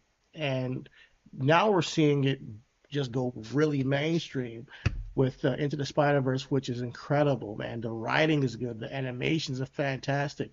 It's something that is like groundbreaking for animation, groundbreaking for storytelling, as what you can tell for animation stuff. So it's not just like this kiddie thing. Then you got X-Men 97, which is just extremely mature for what Nostalgic it's time. nostalgic 100%, but the writing is mature. It's super Yes. mature for Yes. what you expect from a Marvel property. You know, people are dying, people are going through relationships and breakups, and you got freaking people having kids with people that they didn't know wasn't their baby mom. you know, There's a lot. Cause there's a lot of crazy stuff a lot going on crazy. in there. So and then you get the whole bigotry when it comes to anti-mutant stuff. And in that first season, bro, they did a whole lot to set up the character development of people like Cyclops, people like Jean Grey and Madeline Pryor, people like Rogue, of course Magneto, and then you got Gambit, who, spoiler alert, man, Gambit, man, he's coming. He might be coming back in season two, after sacrificing himself and the way he did in the first season to save people. It was incredible. That is one of the best animated episodes I've seen ever. I think it's called Remember Me, or Remember It, or something like that. It's one of the best animated episodes I've seen ever in X-Men 97 or any other animated series. But man, it's something that I want everybody to go check it out. If you are an X-Men fan, X-Men 97 does not miss. Please find a way, get Disney Plus or whatever, borrow from a friend, because if you are an X-Men fan, it's definitely worth it. And then So season two as comes out this summer. So, yeah, yeah, there's some. So as we look at what we have like on a slate for Marvel, right? The game is hitting, right? The animated series is hitting. I just got a quick question for you before we move on to the serious of the commentary. Is Spider-Man Brand New Day the most important MCU movie since Endgame? no, Okay. What would that be? Doomsday? yeah, Okay. yeah, Yeah. 100%, 100%. Okay. There Okay. hasn't been an Avengers movie since. So like you are now, this is how many years, bro? Man, it's been a minute since Endgame, bro. It's been years, and now we're getting an Avengers movie. Tagline Avengers. There's a certain standard when it comes to that. There's a certain Okay. expectation when it comes to Avengers. Now, Spider-Man, um, No Way From Home was amazing for Spider-Man. For Spider-Man, like that's one of the best movies I've seen since and the end Yeah, game. I know my some nigga, people don't that's like a it as much, that's a but good I do. album for him. That's a good album for him. But the world is waiting for this other album Yeah, for the like. exactly. Let's be real. Like we're giving them a lot of props on all the media fronts, right? But there's a sentiment that we're never gonna get that magic. Excuse me, that magic back from the 2010s to 20. where it felt like they could not miss. It felt like um, it was a must-see worldwide event when a MCU movie came out. And yeah, you've lost a lot of faith in the people because of, look at Shang-Chi. Came out with Shang-Chi. Nothing ever happened with him after that. A bunch of freaking untied loose ends when it came to Eternals. You introduced Black Knight and Blade's voices in that movie. Blade never came out. Like you just started just throwing shit out. Black Widow had a movie and she's dead already. They were like, we're like, oh, are we doing the right movies? The Marvels. I thought you could have done a lot with Captain Marvel, and that shit was ass. You know. So Brave New World, ass, bro. I'm sorry, it wasn't good to me. There's so much more you can do with these characters, bro. The last good thing I've seen is Thunderbolts. I really was a big fan of Thunderbolts, and not because. And I ain't even seen Thunderbolts. Oh, you haven't? So like Oh, watch it. okay. Well, yeah, and a lot of people wouldn't say it's the greatest thing because they're looking for the big spectacle. Thunderbolts is more like a good character study for me, you Oh, know. you know what? Yeah, you said the movie was about depression, and I'm like, like you said, we don't go to Marvel for that. But They, to be real with you, if you watch Falcon Winter so Soldier, Thunderbolts was Mr. Morale and the Big Steppers. yes, it was. Oh, B- Skip. Oh, damn. See, that's the thing, like some people don't like the art stuff. They act like they want good storytelling, good character development, but when you have to think a little bit, they're like, I gotta think a No, give little me bit. hold on, give me Pippa Butterfly. I got the funk, I got the Mortal No, Man, Pimple I got the Tupac Butterfly interview, is is I is, got I is got Black Panther. Conscious. Pimple Butterfly is Black Re- Panther. But yeah, Mr. Morale, you Big right, Steppers is Thunderbolts, you're but right. like, yeah, Yeah, you're right, you're Black right. Panther, Wakanda Forever. That's like to Pimple Butterfly a little bit. You catch my drift. So yeah, Thunderbolt. You're not looking for something like introspective like that. Don't get me wrong. There's a really good. You should watch it. There's some really good scenes. If you're just like, no, this is not Marvel. Just take it from a movie that's not Marvel and look at it Okay. as, all right. I'm trying to The find boys, out about can I these. watch it like the boys like I can say like this is like just watch it as a not Marvel property. Watch it like it's John Wick or something.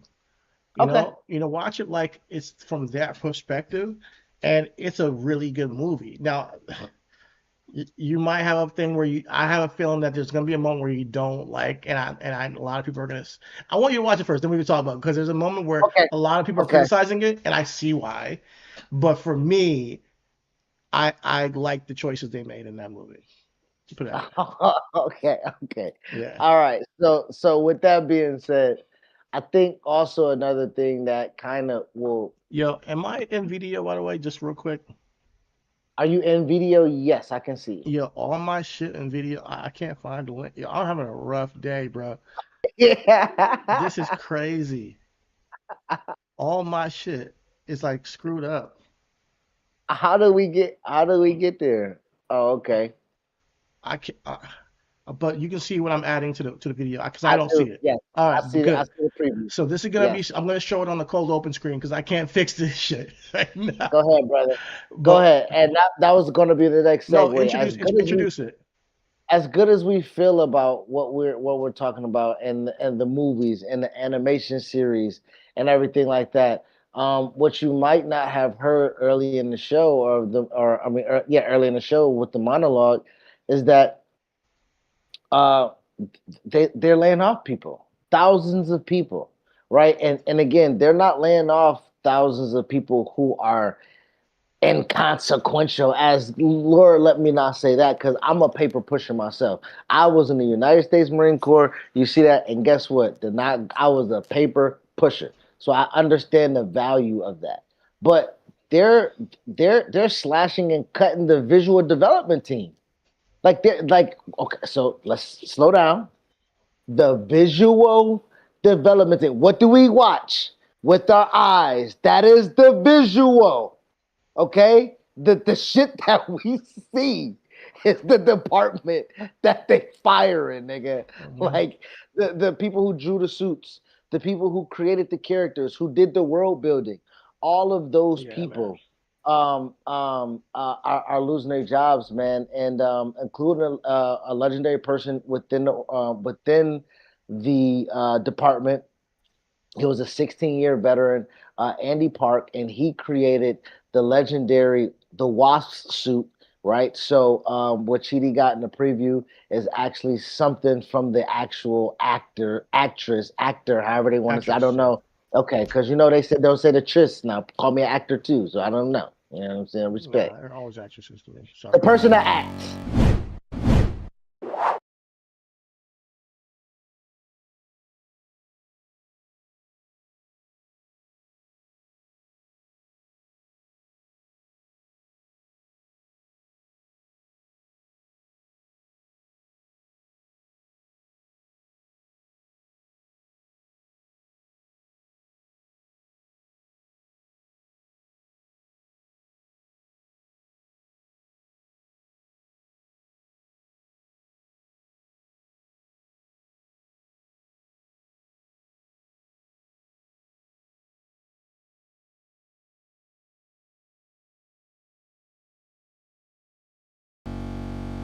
With the technicalities, give you some numbers real quick. Disney cut about 8% of Marvel's workforce, wiping out the visual department entirely.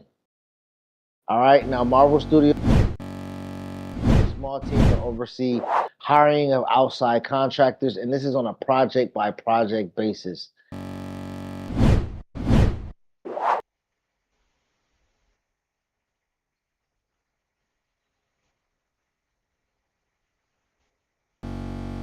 They're the two who won the protections, the actors and the writers, because their unions were the ones that were fully developed and fully covered. Let me know if you can hear Um, this. huh? Can't hear it? No.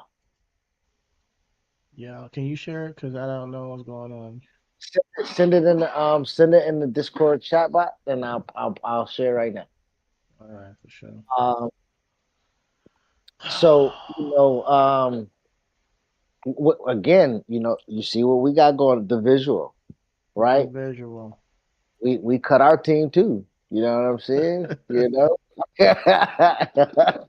Yeah. See, this is what But happens when you don't pay your this is team. exactly what happens when you don't pay your team. But I think the biggest theme that is the story is something that has been a Send it to you connective in tissue the yeah. to all of our stories is how AI is is is unfortunately being used for Disney and Marvel, which I got a controversial take on this stuff though. But I want to hear what she says first. okay. Give me 1 second. I just pulled it up. Okay, so you heard that little piece right there. All right, here we go. Screen share, brother. All right, here we go.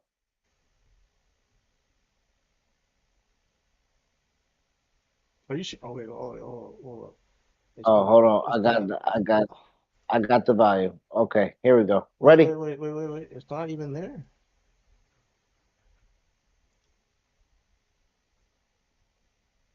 When you, my screen is sharing. Did you put the link in there? Trying to. Okay. Sometimes it just pops up by itself though. There we go. There There we it is. go. There we go, All right. Waspy. Okay, here we go. I can't quite believe that Disney Oh have my let God. go of Do you hear it? the artists I who do hear it. Do you hear it? We do not. What Okay. what is going on with the audio? They are brother, man. I'm about to freaking lose my fucking shit. It's okay, bro. It's Play it, okay. play it again. All right, here we go. I can't quite believe that Disney have let go of the artists All who right, I can't brought hear the it.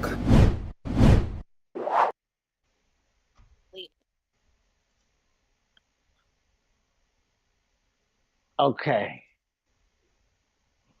So you can't hear it?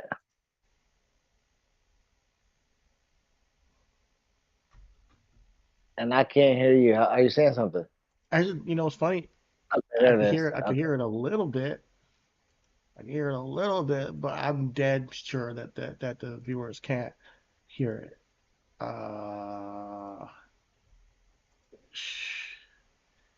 let's try this one more time, guys. All right. You got it or I got it? You got it? This is me. This is me. Okay.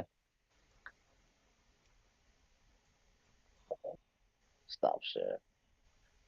Yep.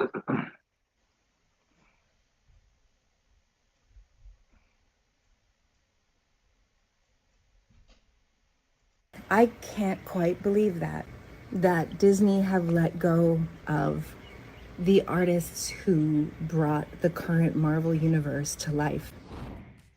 Evangeline Lilly is speaking out after Disney's recent wave of layoffs impacted staff at Marvel Studios. The Ant-Man star took to social media this week, voicing frustration after learning that longtime Marvel visual development artist Andy Park was among those let go. Disney CEO Josh D'Amaro informed employees of the cuts in an April 14th memo, with the source telling The Hollywood Reporter that roughly 1,000 jobs were eliminated across the company. Marvel Studios was included in the layoffs, with members of its visual development team affected, including Park, a nearly 16-year veteran known to fans for his work designing iconic characters across the Marvel Cinematic Universe. Lilly said she reached out to Park directly after hearing the news. And just said, "Is this true? Is this really what's happening?" And he said, "Yeah, it's true. I have been let go." Park's work with Marvel dates back to 2011's Captain America, The First Avenger, and Thor, and spans major titles including Avengers Endgame, along with contributions to the upcoming Avengers Doomsday. In her comments, Lilly also raised concerns about the growing role of artificial intelligence in creative fields, saying she was shocked that artists who helped originate these characters could be replaced. AI that will take their designs and take what those artists created and use it to create iterations of that. Tagging Disney directly, Lilly wrote, "Shame on you for turning your back on the people who built the power you are now using to throw them away." She continued, questioning protections for artists, writing in part, "Why do they get to steal our brilliance and use it to make executives rich while the artists responsible for feeding their robots go hungry?" It's unclear whether Disney plans to incorporate AI into this type of creative work. The Hollywood Reporter has reached out to Marvel Studios for comment. Lilly joined the MCU in 2015 as Hope Van Dyne, also known as the Wasp, appearing in Ant-Man, its sequels, and Avengers Endgame. For more updates on this story, be sure to head over to thehollywoodreporter.com. All Good for right. her. All right. Good Good for for her. her. Good for her, man. Good for her. That's So that's that's that's speaking truth I'm to really, power. Evangeline, um, Lily, thank you for that. I'm sure that your role in Doomsday probably gonna get cut, but good on you for speaking up for these people who don't got a voice. Um, listen, Go solo. go solo. All right. Mhm. Listen, when it comes to AI in the creative space, I am torn. I am torn because on some level, there's a lot of gatekeeping when it comes to the Hollywood space. I have written movies. I've had people offer to take my movies and pay me like less than it's worth, my scripts. I have so just I've auditioned for things and I submitted scripts and gotten denied. It's very much you gotta be you're part of a club almost, to get in. So whereas she's right, I don't want anybody fired who have been doing principal work for Disney for years. I think that's where the issue lies here. So she's 100% right when it comes to the layoffs of 1,000 people who now have to figure out a way to, find employment when you have made it your, you know, millions and now billions off of the backs of these artists. It's a fundamental flaw when it comes to capitalism, when it comes to this world, when it comes to how they treat artists, how they treat creatives. We put so much work into our art, and when it's truly loved, we get exploited. It doesn't matter if you're getting a 360 deal from a music, or if you are, painting and people buy your art and then just to sell it, or and the appreciation of that, and that they get the value of your work more than you ever did. And that's one of the ideas of NFTs was such a good thing for creatives because you're always getting a piece as they continue to use your work. And I wish that there was a way to consolidate from these AI models what resources they're being inspired by when they help create something. So where on one side, I don't think AI should be taking people's jobs who have built a franchise. On the other side, I also feel like AI, when it comes to the creative space, is a barrier. It reduces the barrier of entry. Like I do the debate on this script that I have that I want to write if I want to create an AI movie with it one day. So as a fundamental concept, I do think that there are some benefits to, shortening the cost of creating a full blockbuster scene with CGI. However, if you've already built your back on these people who have done the creative work for you, I do think it's nasty to now throw them out the window because of these tools. However, my thing is not that the companies shouldn't be able to do that. I think the artists should get royalties. So not just the actors and actresses and directors. I think that the costume designer should get a percentage of that to some degree. I'm not even if it's like 0.5% royalty on Ant-Man Wasp whenever that movie is released into syndication. I'm getting a check somehow because I worked on it as a costume designer. Should be something implemented into these contracts, but obviously we only care about the stars, so that only goes to some people, and that definitely not all the actors and actresses. It's just the top ones, So it's a tough thing. So I'm torn when it comes to AI, when it comes to creativity. However, I do believe there's solutions that we have to think about to broaden the scope of what's ethical when it comes to the use of AI in this manner. You're still out there. All right. Well, we're gonna go ahead and keep myself solo. Let me see if I can. Yeah, I can hear you.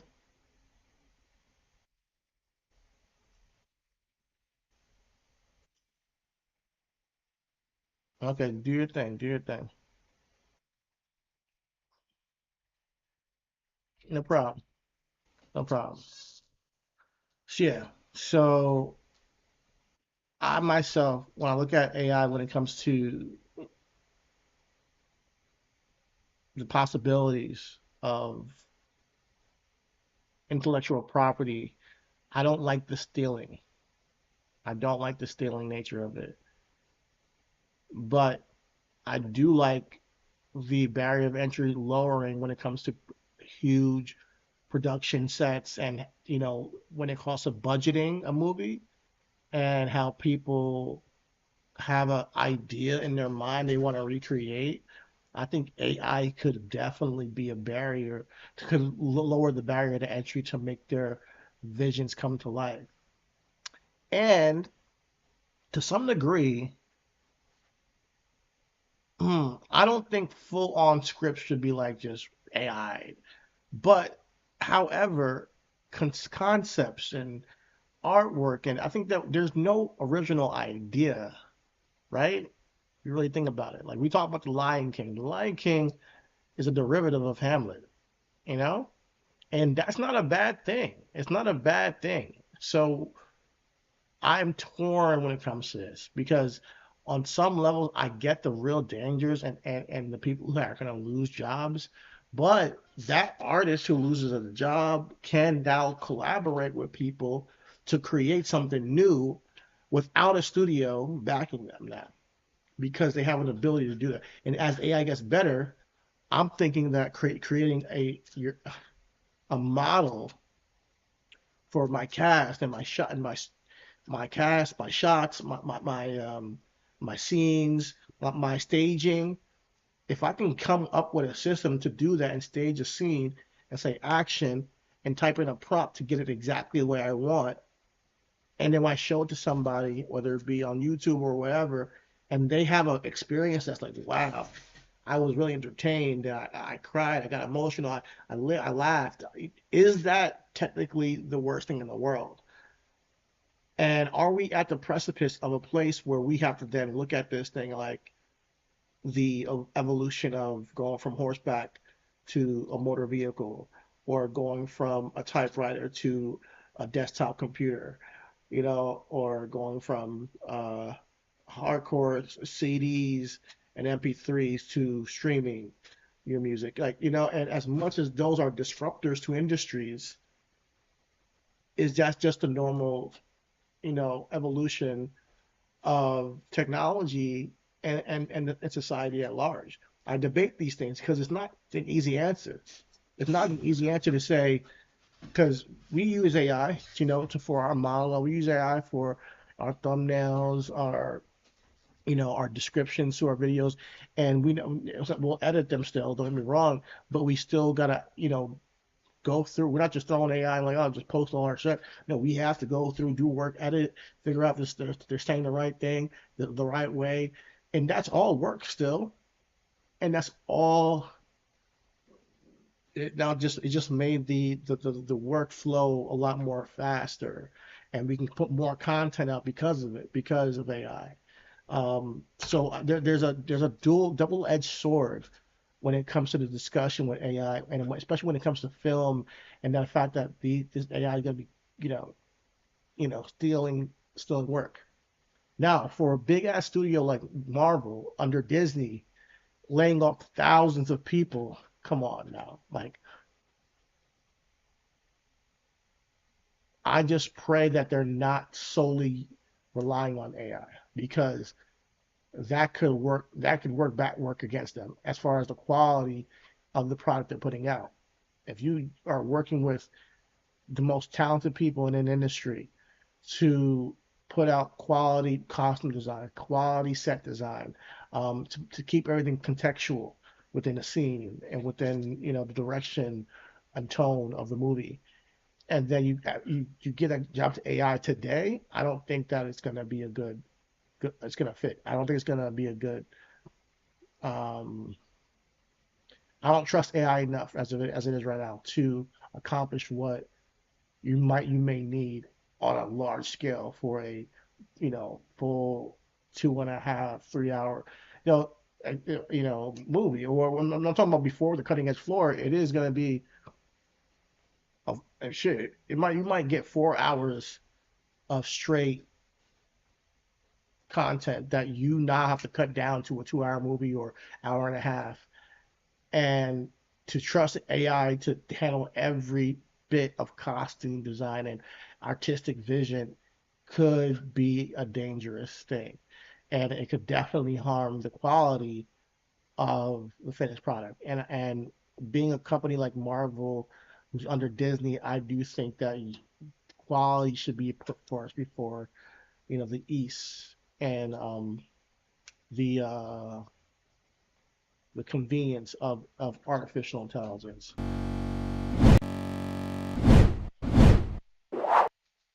Are you okay? Are you? Let me see if I can get my guy in here.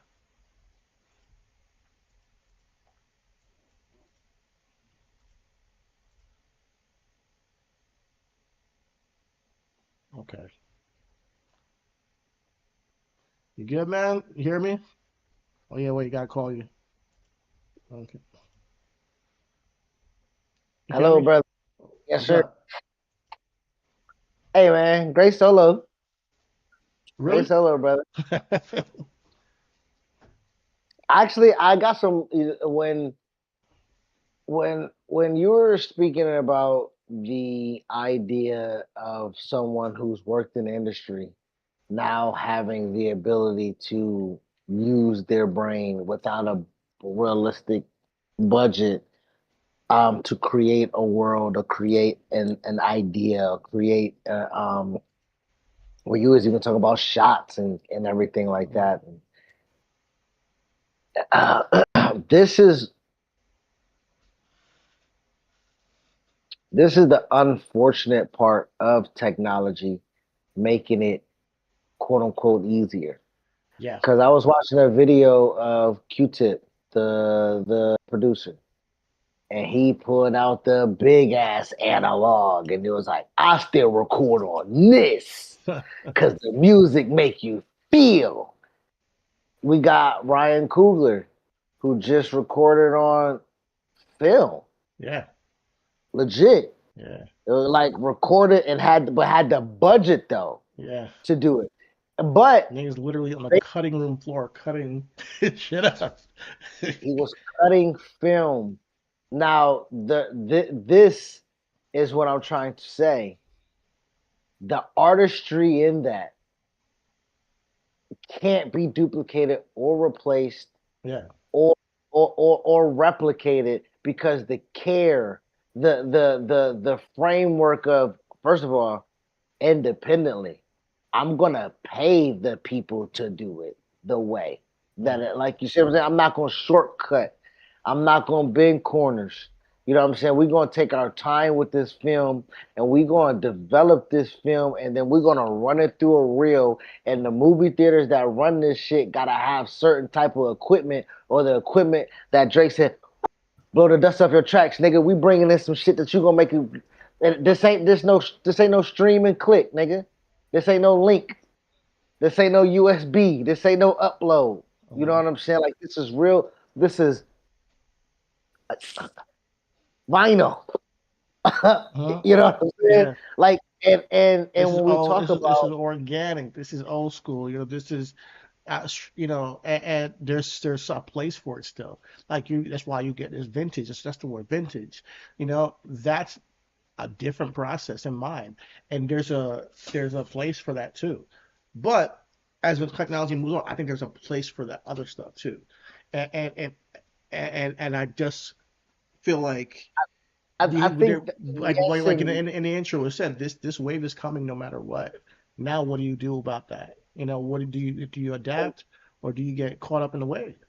well, I do believe that if you're Marvel and you're Disney and we like this is the thing now that Disney has not only made cuts in Marvel, like they've made cuts. ESPN made close cuts to ABC. Like Disney, you can't make money hand over foot and then I mean, decide that who's you're not. paying an editor or who's paying, like, let's say 20 editors? Let me get two, and I'm going to use AI to tell them to use AI to help them edit faster. It's more optimized. Like that. It's not when our complaint is already that we hate how much CGI is in movies because they No, don't I have the was I budget was to talking about go more. editing editors. I know, To specifically. but But I meant like when you have to explain what I mean by editor. Editor for ESPN, like a story. I'm not talking oh, about okay, like okay, okay, editors okay. as in like editing a CGI film. But yeah, man, I'm not down with ECGI taking the place of all this stuff. However, as AI gets better, it's not gonna be bad. I'm telling you, like it's gonna be very quick. It's gonna be like 2 years before it gets to the point where this video AI stuff is better than what we see on TV on a regular basis. You're not gonna be able to tell the difference, like really, from what's shot on film or shot on digital film and what's flat out on prompt. And it's gonna make the explosions super great that I couldn't achieve this by actually exploding a barge. I get to set this whole thing on the freaking Hudson River now and blow it up in real life, and then film it, and get the right shot, make sure we don't miss it. When I can just type in a couple prompts and get a barge to blow up, and I can then say, hey, make the explosion bigger, actually add a little bit more red, add a little bit more orange, I want some more smoke on the outside. Like when you get to that point, and you can get the exact explosion you want for not even a fraction of the cost, for like damn near for free compared to what you were doing before. On How do me. you tell somebody no? Go up and blow up the barge on the Hudson River and record that shit. Get a whole cast, get a whole crew, get a whole Well, I think drone. All the thing about it get the is that permits. yeah, I think that the part will be if you're going to get the tax breaks from the cities, if you're not going to give if you're not going to give subsidization to the city itself and to the if you're just gonna if you're gonna pay some people waiver fee money to be stagehands in the city for you to come and then make billions on the back end off the movie. Like you say, no restitution, no residuals, no nothing. It's just a one time flat. Let me use Louisiana or let me use goddamn wherever London or Georgia, wherever we film at. We getting the tax breaks there we're already just fought to give the writers and the actors a little bit more money, and then we paying Jimmy Pitaro, we paying Burt Magnus, Okay. we pay nigga the executives of ES Disney. That's who we paying. Like that's where the money's going. The money's going to be filled up in the executive pockets. Also, to your point, like We were there talking about does need to this be. with everything, bro. Like, like when we're talking about the executives making bonuses off of Walmart and Amazon and all this stuff, and you can't pay your workers. Now they're like, all right, you guys are gonna go on strike, fuck it. I don't need y'all at all. I got AI, and They learning though. No, let them keep saying that, bro. Let them keep. They're learning AI. To your point, you think it's cheaper. It's not. It's not. it is It, it, cheaper. it's You gotta understand I'm something. Not the everybody's cost creating a. of You gotta realize something. The large language models that are being produced by Google, Amazon, NVIDIA, and these big data centers, that's their cost. To use it, I got to pay my subscription of $20 or $100 or $200 rather than paying the city $4,000 or even more, $10,000 just to shoot this one scene. You know, that's a huge discount. that is a huge Even if I'm discount. paying them $1,000 for a lifelong or a year-long subscription to do my editing, for my visual effects, that's way cheaper than giving the city $5,000. $5 million. 5 million. Yeah, yeah. I'm sorry. Five they gotta get, but this is what I'm trying to say. If that's the case, if that's where we're talking about, if that's the direction, then I mean, I don't think we can avoid when it. you huh? And I don't think we can avoid it. And I don't think that we understand AI enough to pay everybody what they're worth. Niggas art is going to be stolen. Actually, niggas arts have already been stolen. You know? So yeah, people are gonna lose jobs. It's not just in Hollywood. It's coming for everybody's job. The robotics are kicking people now. If you've not seen the videos, they're making robots that can do Michael Jackson and shit. And so they're coming for everybody. They're coming for everybody. And that's why the human spirit and the human touch on things are going to be so much more valuable.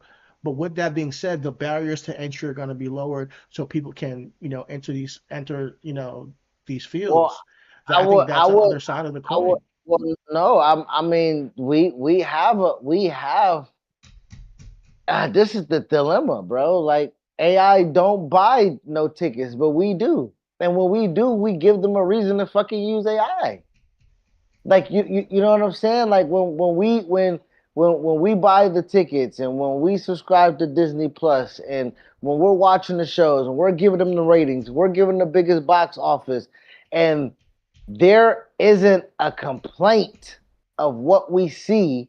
It's a justification of that thing that six. We talking about six. But what is the alternative?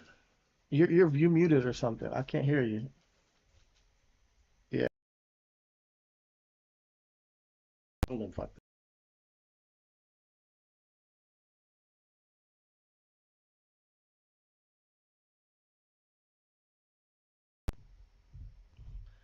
Yeah, so I'm good. Are you good? I can't hear you, bro. No, you're not coming up on the Discord. Hello. I can't hear you. But you can hear me, right? Because I see it spiking. You can hear me? I can't hear you. Oh man. Ugh. God. You can hear me? Nod your head if you can hear me. Oh my God. You can hear me? Can you hear me? Just shake your head no. You can? Okay. All right. Listen. I might have to start to restart the show. You can't hear me. Oh my God. Yo, this has been a crazy fucking show, bro. What is it about Thursdays, bro? Thursdays always some bullshit. But yeah, I might have to restart my computer, bro. I know, I know. Ah, fuck. This is outrageous, brother. This is outrageous. Be right back, guys.